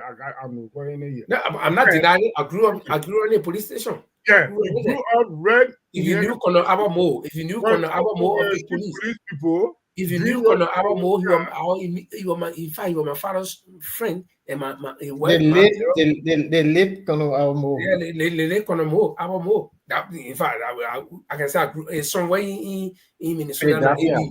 AB was small. I know where his sister is. So, as I'm saying to you, during the day, you people were not brave to even stand while the police talking. Okay. You understand? But today, look at how the children are behaving. But everything changed in the country. See, I mean, everything you changed. cannot listen. Let me give you an example. You can. I'm done with the argument. I'm not. We're not arguing. We're just discussing. Listen, back in the days, they used to be in school. Nowadays, nobody in school now. People got rights. What's the cost? Oh, that's society change. People evolving. Society change to what? Oh, what are you talking about? I mean, evolving. Wait. Let me ask you, let me get one question. You got cell phone. Before you got ask me, internet. You got all the things now. So what you today, in Liberia, where you can see civilians grabbing somebody, beating to death publicly. Okay, let me ask you now. No, I want to ask you the question here. Please, there. Let me ask you a question. Let me ask you a question. Yeah, go on. During your day, when you were, I don't know when you're working in police, but when you're growing up as a child, where somewhere in Ponkante there, did you have telephone to even call? No. Okay. Were you sitting on the internet and you can stay in Liberia and see something happening in America? No. Okay. When you came to Monrovia, your life in Monrovia, was it the same like when you're growing up in the interior? No. You were getting advanced little by little. Then when you started working in the police, your friend that left behind in Ponkante, were they thinking the same way you were thinking? No. So I'll give you an example of my father. I mean, one of my uncle. My uncle here, the man when cell phone came newly, he asked me to buy cell phone for you. That means to go clean the power tree. Then that time he can call me. He said, "I can my power tree and call you." He said, "I'm enjoying the technology because they think when I am out time." You see, so life has evolved. When I grew in Montreal, every time I went up country, I was different from all the boys in the country. I was different. Okay, the same way our children were born here when they go Liberia, even they different from the children in Liberia. So, like the condition you live in at the time can influence your behavior. Yeah, the children sitting there, they can sit there and open any page and see somebody police shooting somebody shooting police and all the things. Okay, nothing is hidden. So it cannot be the war in Liberia that ended. If anybody should be traumatized, it should be you and me. We should be going around beating people, because we saw it. Beating people, plugging people, and that it should be you and me because we saw it. But not the children that were born in 2005, 2010, we say that war traumatized. But listen, even people born 95. Yes. The cognitive capacity that it's not called in social psychotherapy. I mean, these things go away quicker than people who are older. I mean, the society transform the kids. So in social psychotherapy environment, these children went to all the traumatizing things. They went to all these trauma counseling. Liberia made more money from trauma counseling than anybody else. When UN was there. Yeah, but let me get remark Padole or something again. You see, I would prefer if you say, wait, listen, I would prefer if you say the children nowadays. If you say, listen now, if you say the children are influenced by the social media, I will understand you. But don't say they are traumatized from the war. No. Everybody, the thing is that everybody preaching right. I mean, it's a serious argument in the society, in our society. Listen, Pastor, let me just explain it. No, listen. Listen, Pastor, listen. Did not respect the rule of law. Let me talk. Listen. There is a serious crisis in our country. Those who are managing the country and the rule of law combined with new technology. Listen, as a cultural clash. People getting, yes, there's one group of people on one hand saying, "Hey, you cannot behave like this." The other group of people say, "No, they call it the Z generation, the millennials. They all fighting the old school." And at the end of the day, the society gave in because there's so many human rights organizations, so many things going around the world. The way you're trained behavior. You can be someone Morovia, you be in the UK, you go be, you go to jail. Your son can cause you up in that house. Your son will cause you up. You know, he post like your ear, the social account for you and put you in jail. What are you talking about in the UK? Yeah. But the people coming from society where everybody know what they got it right. That's when they group. But in Liberia, it's a clash. We, the older generation, we will not tolerate our children talking to us because it's a social clash in our society. You can go to, you got laws in that book now that people can talk and human freedom of expression, they can talk all they want to talk. Can I say something? Go ahead. Thank you very much. The country you're talking about, which is the United Kingdom, I've been here over 20 years. Mm-hmm. My wife is a social worker, manager for children protection. Yeah. So I'm not working with her, but I'm listening to most of the conversations she had in Sultan. Mm-hmm. I myself, I work here as what? Social worker. So let's go to the point. Yeah. Wait, I'm trying to get to the point now. Mm-hmm. United Kingdom the United Kingdom here, something we call what do you call? I just forgot about these technologies. Antisocial behaviors law is in the country. So that antisocial behavior law. Give me one example, antisocial behavior. To be rude and to be violent on people. Mm-hmm. To be violent on people. I've seen videos on YouTube, police and people fighting in the UK. So these are the antisocial behaviors. So the traumatized. The people that do die, they can be arrested and prosecuted. No. Are they traumatized? Eh? The people that be fighting the police, arguing police in the UK, are they traumatized? Yeah, some of them are traumatized. How about the ones that are not traumatized? So some of them are traumatized, and those that can do this kind of violent act against law enforcement, you find out many of them are antisocial behavior people, and secondly, the far right people.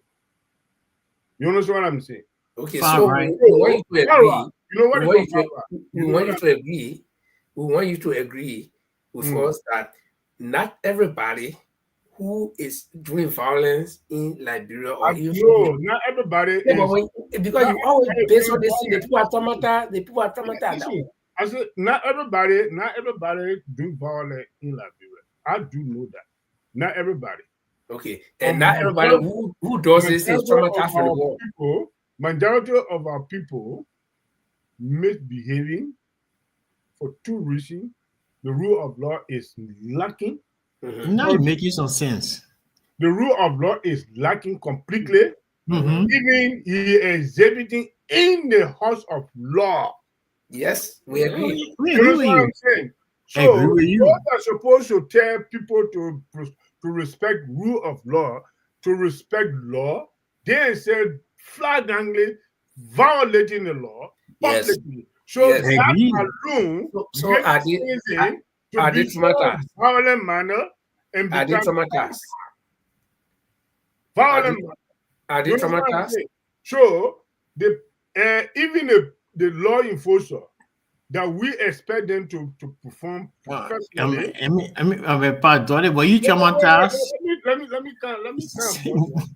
Are you traumatized? Are you traumatized? Oh, definitely I'm traumatized. Okay, more than look. You saw the war. You saw the war. So I have been deep. Why you not going all the place knocking people? I have been deep traumatized. So I was traumatized because I saw things were going on, were not good. So, but now I have been deep traumatized. Well, God, this is what we do here on the show. So if you watch it, you want to stay Fancy. Yeah. Things that were not happening before it happening. I agree. We all agree. Because one of the major things that what can make this country to be safe is the rule of law. You know, that's the one. But they got rule, they got law there. They put, I mean, the police, they think, listen, they get law. Rule of law is written, so it's not implemented. Listen again, but Tony, the other people who are on the scene, I will recall you. Instead of telling the girl or the girl, oh, don't for the police. There they go. Yeah, what you doing? Yeah, it's good for you. Yeah, so the whole the police what you can do. Yeah, you know. So that's what you can do. This and that. They're supposed to help the law enforcer. Exactly. To their friend to say what you do is not correct. So but they are so ruthless. To lay the whole discussions to arrest. In fact, you extended the discussion when you kept because and you always do it when you say all the people are traumatized because of the war. No, majority of our people are traumatized, my brother. Yeah, but what we're telling you is, when we used to see the police will run. Police will come when we see police coming, will run because we know everything and will care will go point and will run. But this time, police come to arrest people engaging the police, people taking police picture and this and that. No, it's societal change. You see, and okay, look at. Let's go back to that happening in society. How do you look at that? Is that trauma? That's just that influence. What social behavior? Behavior. Okay. Social behavior. Okay, wait. Let me ask you. We all grew up in Liberia. I grew up. Let me just tell you something, Linford. My first time arriving in Monrovia, it was my first time to see light. When we get to the Coca-Cola factory, the song and alert used to be to that Omega something there. We were in the car in the night. The people coming into town. When I saw country boy. Yeah, I said, I'm going to the city. I was so happy. Okay, but let me give you one example. Let me give how you living in how you live in the city is quite. Yeah, let me give all of one example. Those of us who got some interior background, when you come to Montreal, you see anywhere they get into dress. Let's go way back now. Talk about it now, where you can see everything. Okay. At least we used to see them getting so dressed, cool with trousers and everything. But when going into the old man, even the young girl, they wearing lapper. Okay, so where you live, the society you live in can have social impact on you. It doesn't mean you are traumatized. Okay, so and nowadays you bring our woman there when they see the young girl this time, they feel too bad the way they dress. But this is a society we live in. Okay, and when I first came to Norway, I know in nigga way more info. It was in Sweden, in fact, we came in the summer. So we are on the bus, because the program came on, we are going on some trip, and we pass on the small country road where the guy people lay down in the sun, the woman and husband lay down, they only get bikini. Then my friend from Liberia said, "Oh, man, look at nigga white woman," you know. So that's something we don't see in Liberia, but yeah, it's normal. Okay. So after living in this country for long, I don't even know nigga woman because that's what we see every day. You go on the beach, the water right behind my house here. You go there, you see all the nude beach. They got a nude beach. In Oslo, I've been there. In Ugri, they have a beach there. Everybody naked. I say right in Sweden, yeah, the poor guy naked beach. Not far from me. In Oslo, you know, place called Samvika. But besides that, in the UK, ain't far from me. Yeah, besides that, in the UK, where you live, Padoli. In the UK, where you live, they got a nude marathon every year, right? I was in Southampton. I'm in class in the library. So this Indian, the Chinese boy myself said that we were classmates with doing our assignment. And then the park is right behind our university. So he said, look in the park. I said, well, what? He said, yeah, look there. When I went to the window, I looked in the park. For that 1 second, I was like, maybe I'm not to myself. I know what I think happened to you. They see something surprisingly, like you lost conscience right away.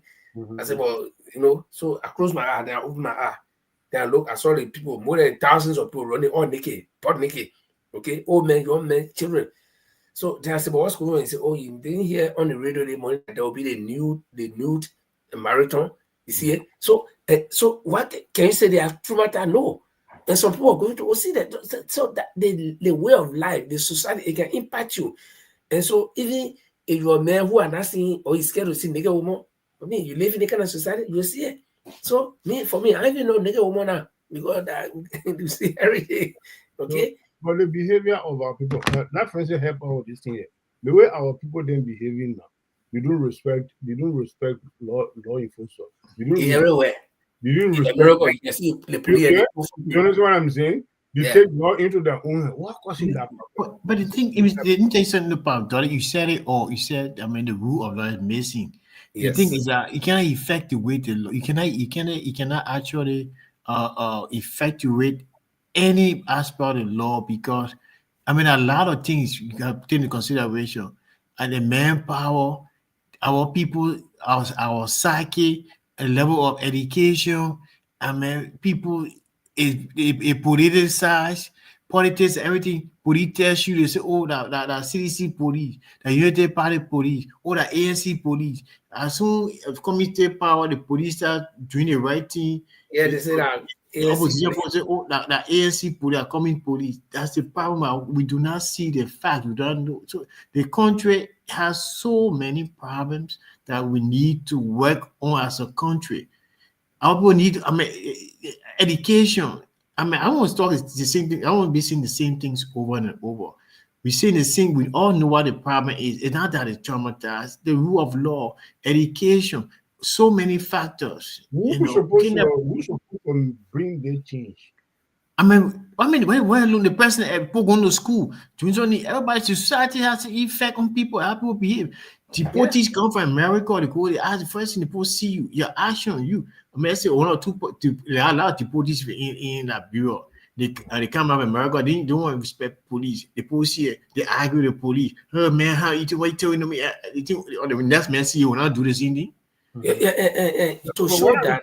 What I'm saying here, you are a professional police officer trained from National Police Academy. We teach you with all these things there. This other brother, he's a professional journalist. You understand what I'm saying? He served in many times, in many capacities in the journalism career. What can we do now? Because the country is dying from this kind of problem. With the lawlessness problem is killing the country. What you and I think that we can do to eradicate this? One of the things we can do is what we're doing now to educate our people that this is wrong. You and Francis, you are 2 police officers here, former. One thing I admire about the both of you is that you admitted that the action of that police officer was wrong and it really was wrong. So when we say these things, people will listen to it. That's how much you and I can do. There is no complete formula in my hand or in your hand that you can go and lay before the people like say do they. Everybody going to school, we all know right and wrong. Okay, wait. Why somebody can't take never call it intro if they person know right? Ain't no good. Okay? But it's just that people do want to abide by the law. And I will tell you, I keep saying this thing. I've said it over 50 times right now tonight. I said the society you live in can influence your life. In Liberia, when you buy all you're talking there, where you finish you trade there now. When you're eating corn, where you finish you trade there now. I came to my very first time in Europe, in Sweden. Me and my friend, we walk in the street. What did I buy? Candy or something? I bought this thing, and I didn't even know that, in front of, to every street corner, they got these dustbins. I don't know it. We don't have it like I don't know it. So I got it there, but then I look around me. I don't see people throwing dirt on the street. Okay. So I'm holding a piece of thing in my hand, looking all around where to put it. I don't know. I'm passing my dustbin, but I don't know that dustbin. Okay. Because all I know was that you cannot do that. If you go to Singapore, you can choose chicken and put it down.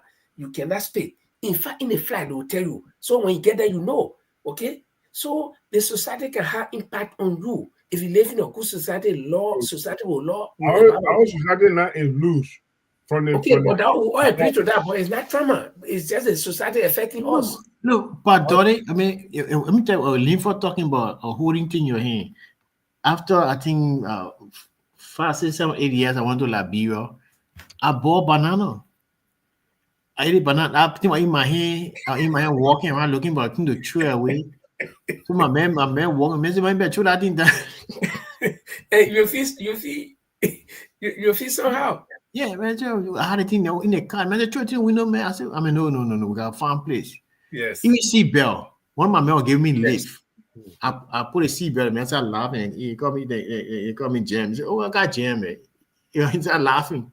So I mean, society is different. You talking about seatbelt, Francis? You remind me. I have gone to Liberia 2014 after 14 years.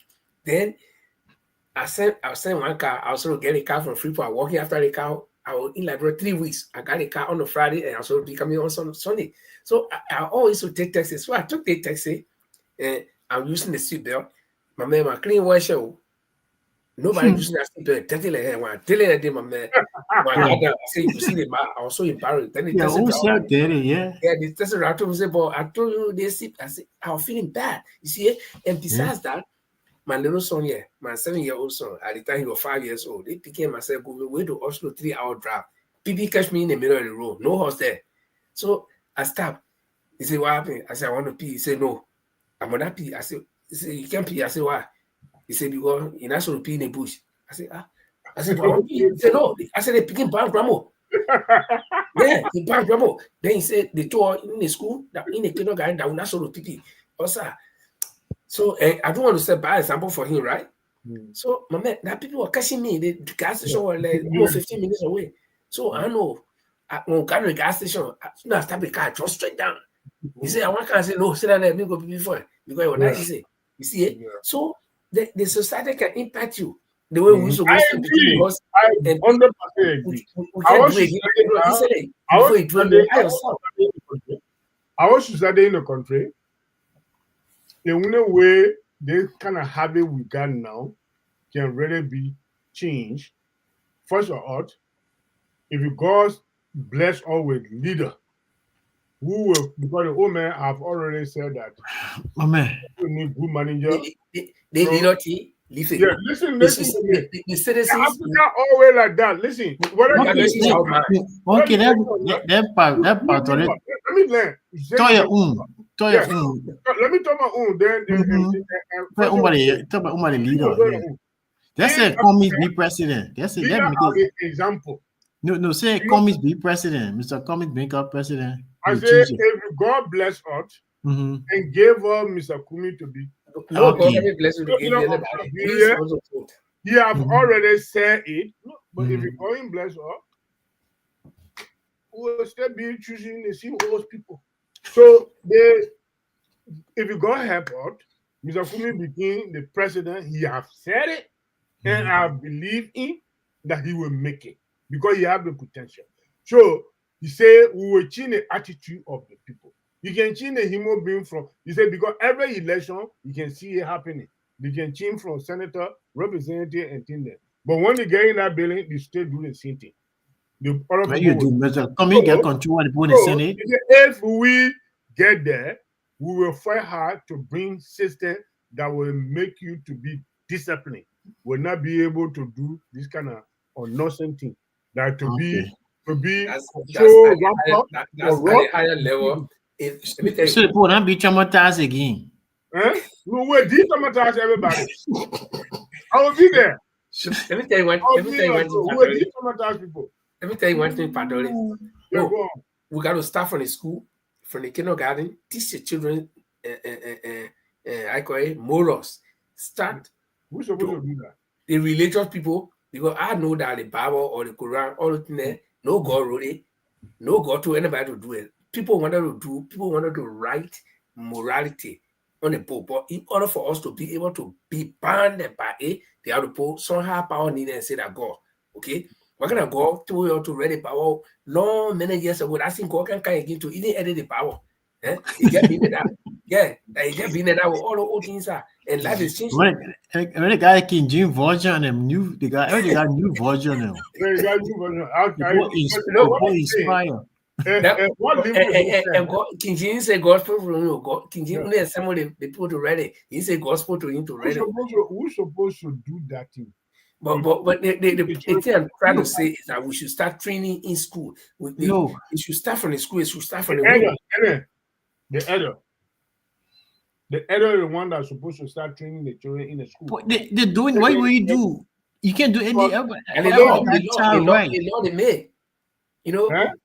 I mean, since the walking the library, I mean, we had the influx of so many NGO people, people, advocates, child protection, this and that. You can't do this to the child this. You can't, I mean, so they're trying to, all of them have gotten that kind of sense of what you call it, a sense of being invincible, untouchable.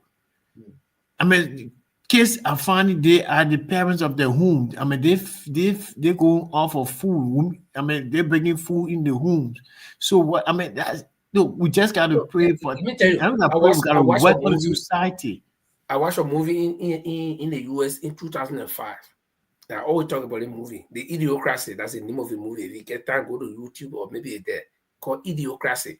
If you watch that movie, you know that things will be even worse because that movie was experiment on the old people compared to 100 people that will be living 100 years after. Okay, so if you watch that movie, you'll know that life will not be the same. If we have the chance to live the next 20 years, you see that you'll be thinking, say, oh, I think 2025 were better compared to 2045 or 2050. I'm telling you, living true, life will be totally different. No. All right. So let's transition. Let's transition to our last cut. It will be very short. And this one, Francis will not like it. It will not be to the taste of Francis because it's about the Unity Party. But it's all about. So I know what I was finding. Let me look for it first. But it's about the UP where they made this big promise that when we come to power, no car will get stuck. The next, how many months? You said next 100 days. Next 100 days. Yeah. I don't know how. I've already thought that. Yeah, I've already thought 100 days that was long time. No, it's all right. Just do the thing. Let the brother be convinced to see what we're talking about. Okay. Sometimes, you forgot. Let me see if I can put it there. Okay. But Francis, that good song though. You enjoy the song though. You enjoy the song. You get something. Okay, so let's go. Yeah, here we go. 2 years. We still suffering. We are 2 years now. Standoff County. We in the league. Rescue team, we in the league. In 2 years time. In 2 years time, look how it is. We got everything in control. We are rescue family. We are here to get development. We gave you 100 days. Look how got stuck in the Republic of Liberia. He really saw east all over the country. We will get you clean road, paved road, more company, more job. Nobody will suffer. Look how he's in 100 days, now in 2 years. Where we are? Standoff County. Here we are. Here we are. Standoff County. Here we are. Here we are in Standoff County. In 90 days, look how he's. We'll get job. We bring jobs for company in this country. Do not suffer. Our president will stand out our face. Here we are now. Here we are now.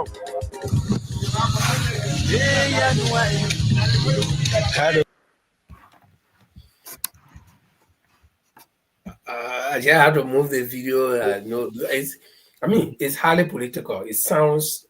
It gets political overtone, all right? It will sound political, but let's face the reality. First, you're from the southeast, okay, and this is an age-old problem, and for some reason, the southeastern region has always been blessed to produce presidents. You have Tommy from there, from Maryland, from your country, Francis. Then you have Doe from there. They've been having people there from there. And coming there too. No, Cummings had not become president. You will. Yeah, thank you very much. He become president, then we can hold him responsible. Okay. So we've had president, then we'll get George Weah from there. Of most recent, we'll be having some senators. I remember during the troubled days, people there, crispy there, no people there. Most of them were from there. And Yancey, the Allen Yancey, I didn't want to hang, no one. But that Maryland, that Southeastern road, the people had not made any effort. Okay, if you say okay, the people did not make effort, but they built Google airports in the federal counties, like Sano, Maryland. I've been to Sano by helicopter or on the vaccination campaign or keep polio out of Liberia tour with Dr. Peter Coleman. Or I've been to Maryland 1994 with a small boat, fishing boat, where all the Warren fashions carry drugs and food supply there. No drug on that trip. Okay. That's the only time I've been to Maryland. In fact, when we reached around 12 o'clock, we were there, we left from around 4 o'clock. We started coming back. Okay. And we also, we last thing we made a brief stop in I call it place, Sastown. I don't know if it's Sastown or somewhere there. So, where is he now? He there to that place. Okay. So all these places, they didn't build good airport. The helicopter landed on the field. I told about 1997. The helicopter landed on the field. The people that came, Francis, that first time during the whole war, that first time I ever cried.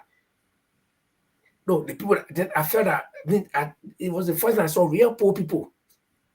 Real poor people. No, when the helicopter landed on the field, the people started running, coming. You will see one man wearing the 3 or 4 trousers. You know why? The first trouser the man wearing, the butt cut. So he wear the second trouser to call the butt, then the front part cut. Then he wear the third trouser. I stood up. And when the people came, I'm not disgracing them. When the people came, no soap to shout. The people came, they were running, coming. Some of them were sweating. I said, when they made circle around us, I couldn't breathe. The odor. Yeah, the odor. And then I said, yeah, people really, really suffering. But that was the wartime. So what I'm saying is that this thing, people may try to politicize it. People will look at it from political angle. That the president said after 100 days, there will be no more car getting stopped. But this is not the fault of this administration, to be frank. Let me make it frank. Let me be balanced. Okay? But the thing is, what efforts are people making? Like I said, we have had presidents from this region. Okay? What effort are people making to fix this one road? That at this point, in this 3rd century, in the 21st century, that we still living like people in the 1st century. This is bad. It doesn't apply to any particular government, but I think leaders should do something.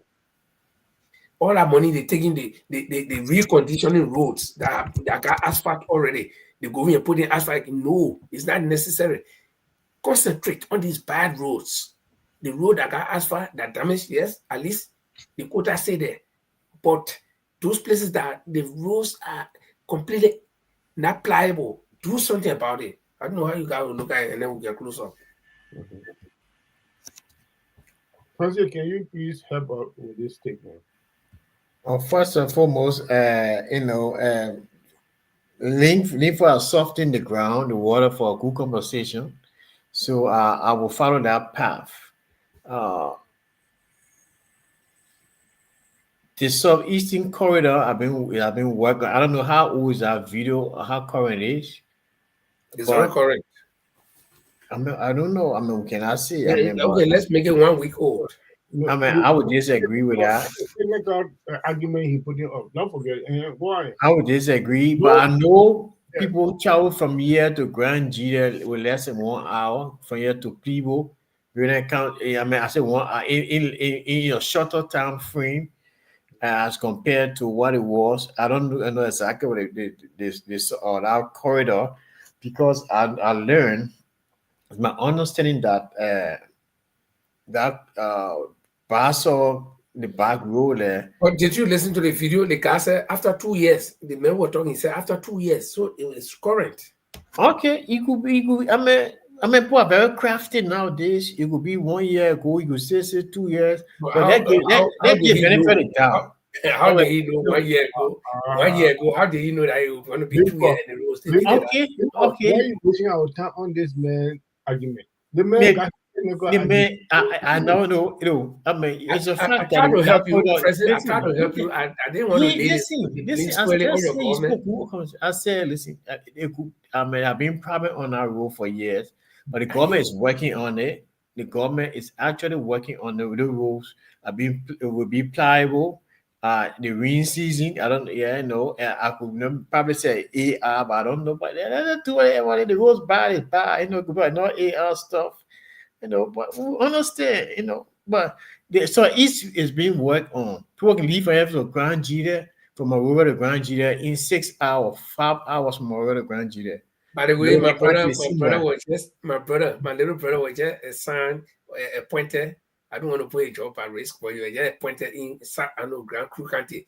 And I said Grand Gita, I said Grand Crew, I said from you can't do all the roads at the same time. No, but I'm just telling you that there are the Morovia Grand Gita Ganta corridor is paved. It's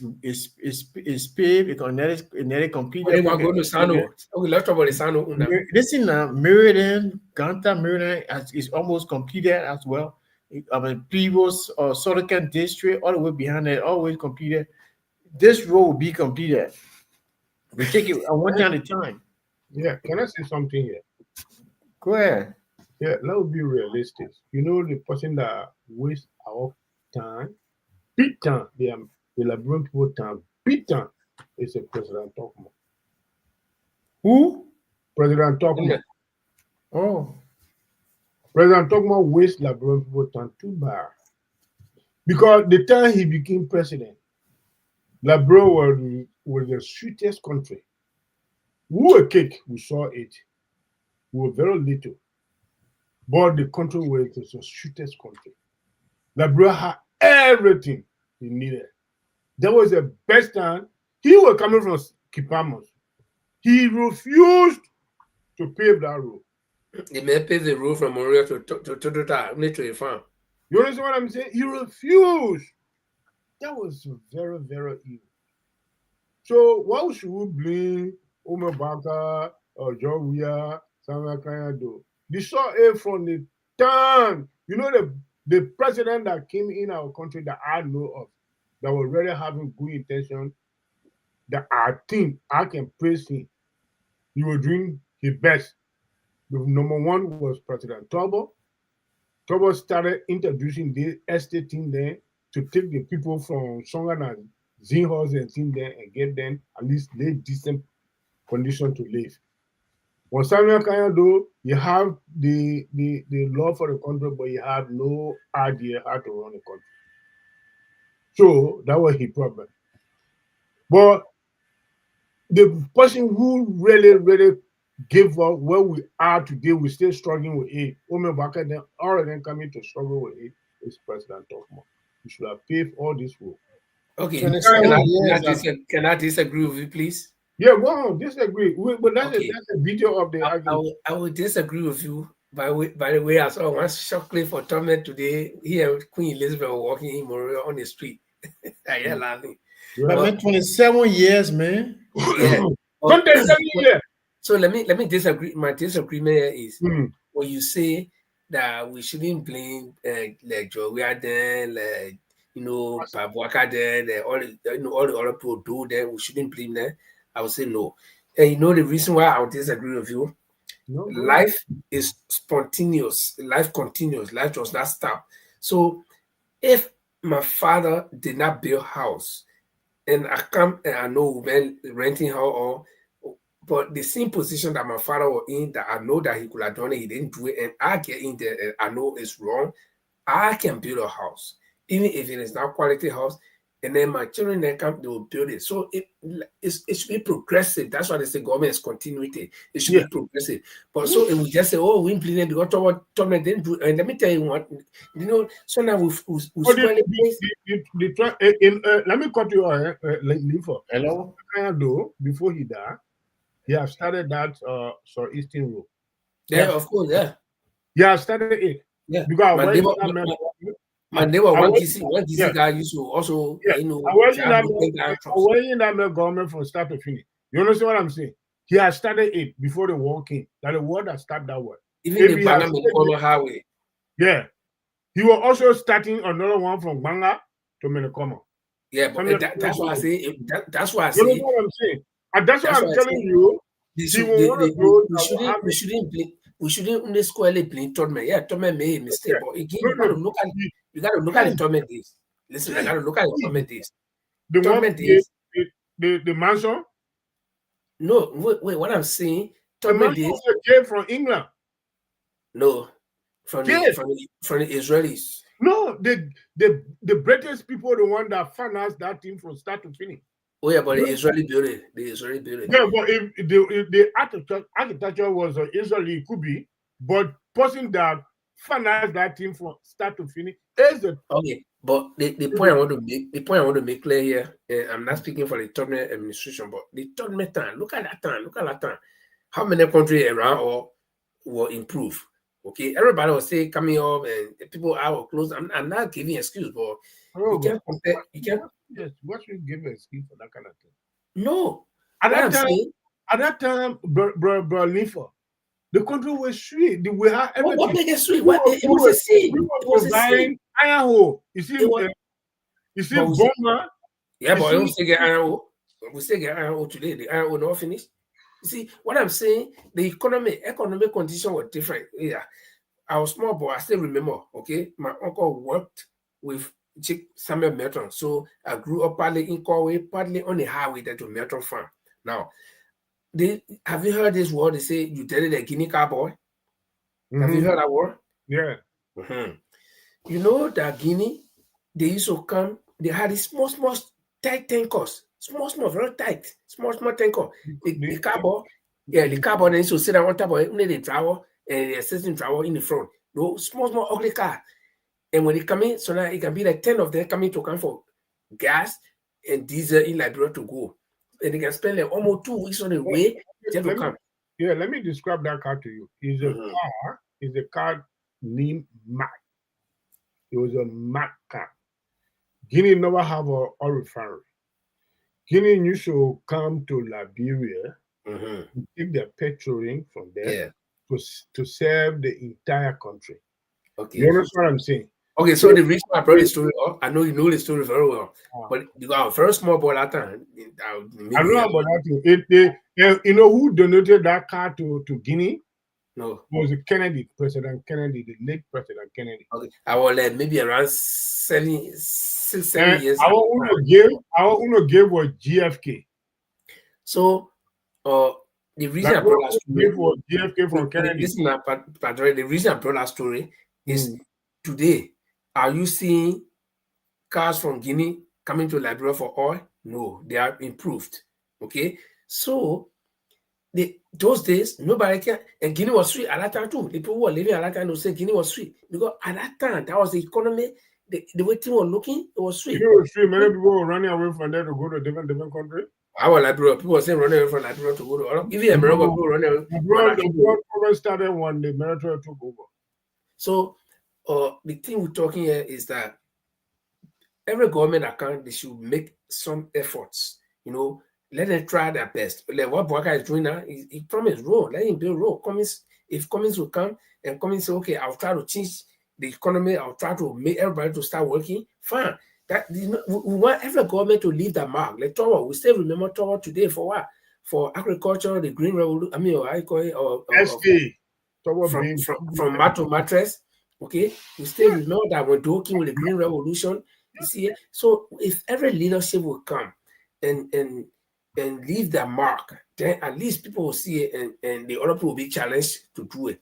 So I think Todman did well. Todman was more or less concerned with foreign policy, putting Liberia on the map, and stuff like that. So Todman did what he could do.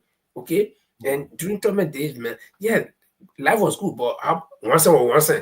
Okay, so if you get $10 those days, that big money. It's the same thing today. If you reforce the economy, if you reforce the currency, it will stay the same. It's practically the same day today. So 10 Liberian dollar will be like 1 cent today. Okay. So what you know how many hours will be on this? So something can we make it inclusive now? Yeah. So, but yeah, You the one bringing all the things. So now, so I think, guys, I think it was a issue. When you were in trouble, then you put it on me. Now, friends, you scared to talk because friends is our let's get recognize one or two people who came lately. Amara Hayes Kamara, he just came. I want to say welcome. This is a Bottomline Liberia Discussions. We are here every Tuesday and Friday. So today is a Tuesday edition. Friday, we're going to be here again with more discussions. And even Valentine Pan, you all here, you're part of me. And then SKMK Kenneth Jr. This is the first time I've seen you. I want to say welcome. And next time you come, you are welcome to leave your comments on the discussions that we're having. You can condemn it, you can agree with it, you can leave your question or whatever you want to do. The only thing we don't do here, and I'm very straight on that one, is we do not insult anybody here. We've been talking for almost 2 hours plus. We have not said any bad word to the government, to the president, to the ministers, to anybody. We have not insulted anybody. So we do not accept people come here to insult us or to insult any other person. You do it, you're gone. Yeah. We'll block you, you'll not come back anymore. Because instead, the thing we're talking about discipline, where there's no law and order, people will do anything they want. Here we got law and order. Prophet Key, we are hosted Prophet Key on the show 2 different times. And Prophet Key did not even say stupid. He did not even use that word stupid. No, because I warned him that you come on our show, all that your thing, he said, I will not, in fact, I will be the best I can be. And people did not believe it. Prophet Key 2 different times here. He had never said any bad word.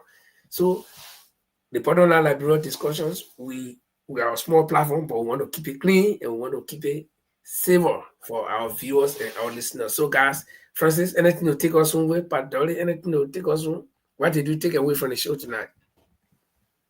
Let me come up with my opinions. To be very frank, the top show was very unique and civil today, and I really enjoy it.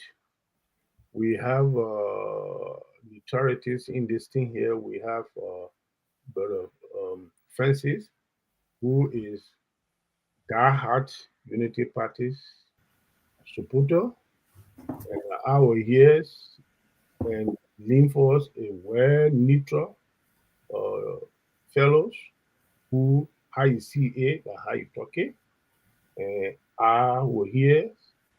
And sometimes supporting my political parties one way or other, but we will not. You see, that's why I always say people learn from their leader. Our boss just have a interview quite recently. He did not insult the ruling establishment. He say things how you see it, so that how we will also behave. We will behave the way our boss can behave. We don't insult people. We don't denigrate people when we know whatever we're saying about them is not true. We don't do that. So have a lovely night, Brother Linford and Francis. I hope to be with you guys on Friday, but I don't know because I haven't a show with SKTV every Friday that you know, Linford. So one of the things I want you to please do for me to show me how to share it with people that follow me. Okay. I will explain it to you later. All right. Thank you very much. Yeah, Francis, you came late, but at least I think you... Yeah, I had to go to do my list. This hustle, they call me, so I'm gonna do it. Yeah, man, I mean down there, so you can bring all our money and the money where you can go, bro. I know, right? System. No, that the figure we're looking for. Need the figure. Yeah, I know. But anyway, I'm gonna show what's interesting. I've followed it along the way, while I work, I said no, I mean just join when I came home. Fascinating topic. We can only do the most, by giving our thoughts, how the country can develop, how a system can be improved, how those in leadership can be, can follow the right track, and hopefully that country will change. Again, elections is 2029. we can have our own political differences. We can support our candidates, but what's more important is Liberia, and I think we should be able to support every candidate. President Boakai, Mr. Cummings said it. He doesn't want Mr. Boakai to fail. It does not mean that he's not an opposition. But every opposition can, people can have that kind of mindset. Will move the country forward. And I don't know, did you guys talk about the Deputy Minister or Information, how he spoke about Mr. Cummings in a demeaning way, and the Information Minister? Actually, I have the video that I know, people. What we talk about is society now. I mean, people, politics are taking over people's sanity. Those jobs are their temporary job. 6 months or 6 years. You don't know. I mean, so you cannot be, already disrespectful, to our elders in the community, in the country, because of politics. So Liberians, we need to move ahead. We cannot copy the American politics, where you see Trump and the people they're being abusive, because hey, after that the people got they don't have to work with government, they got private entities. But our country will shut out jobs, for sure. Job opportunities. You leave that job, where you gonna go work? Nobody gonna the next government kind of they can even hunt you. Say, look, that means you're not working. Any company you go, they'll follow you. So we gotta be safe in what we do and be very respectful. But the show was a cool show. And I want to thank you and Mr. Dory for constantly being around and keeping the show at lit. Thank you, Francis. And it's also good that you, after work, you got to pick the time to come. But breaking news, guys, President Boakai made 2 appointments, and this is in the tourism area. So the executive director of the Liberia National Tourism Authority is one Miss Princess Eva Cooper as Director General, and one Mr. Dubaki Norris Jr. as the Deputy Director General for Planning, Research and Development of the Liberia National Tourism Authority. And according to the executive management release, these appointments take immediate effect. I don't know whether they'll go for confirmation. So if they go for confirmation, because there's nothing standing here about a confirmation, but if they go for confirmation and they are confirmed, then they will be the new appointed officials of the Liberia National Tourism Authority. I don't know how much tourism we have though, but I think it's good. It's a good step. Let's start the tourism industry. This is one area where most countries raise funds. I travel a lot, and I frequent Asia, and I've been to at least 4 Asian countries: Thailand, Vietnam, the Philippines, and Singapore. So I know how these people get money, especially Philippines and Thailand. Okay, imagine, man, people roast flour, not the real one, the first one. They get the plastic tape. Some people put it somewhere, like they planted a different color, yellow, red, pink. People can pay money to go see it in the Philippines. People travel from far place to go see that thing, and they get thing like what is it? If you get strawberry, you can travel, you can drive out 1 hour. The regional one where you holiday. Yeah. 10 minutes or 1 hour. I mean, first, you live Sweden, you can see windmill everywhere. Okay, when you go to Holland, you see. Even in the Caribbean country, I'm surprised that my wife is telling me we go somewhere to go see windmill. So I thought my man not even running to a windmill, and we drove whole night on the bus to go to that place. We need to go look at windmill, and people taking flight from all over the country to come see. And I'm like, and they pay money. So all these things, the thing I've always said that the part of human being that's stupid are the eyeball. Our eye is stupid. You can make see you, but it's stupid because I'm leaving you. Yeah, even the thing you don't want to see, your eye will force you to see it. You see it. So tourism can bring in money, and so if Liberia invests in tourism, I think there are a lot of things to see in Liberia that people from America, that some things in Liberia that they never see before, they will come. So, the tourism industry, it makes money. That's hotel, overnighting, restaurants, all these things are part of tourism, sightseeing. So I think we can make money from it. So if the government is serious, we can employ a lot of people in that area, and even tour guides, tourism guides.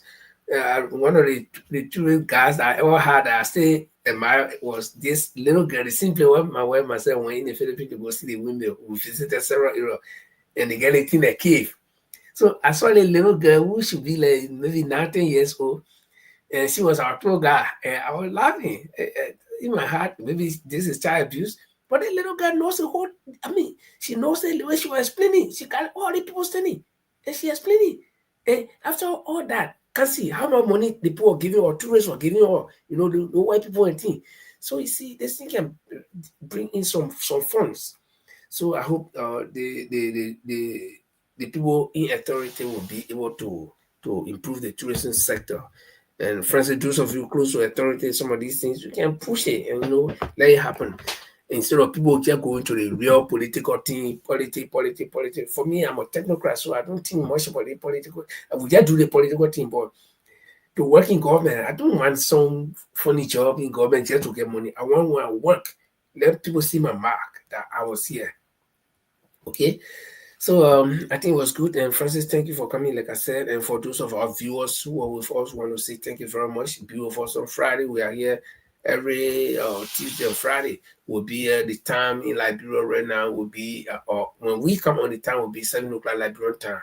So make it your duty to join us. And we'll leave you this way.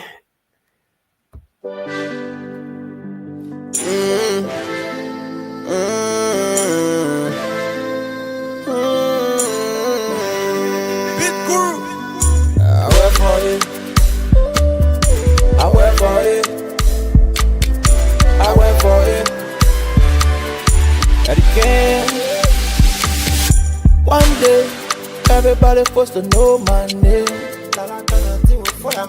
One day, I will be the one to pay to see. But by that time,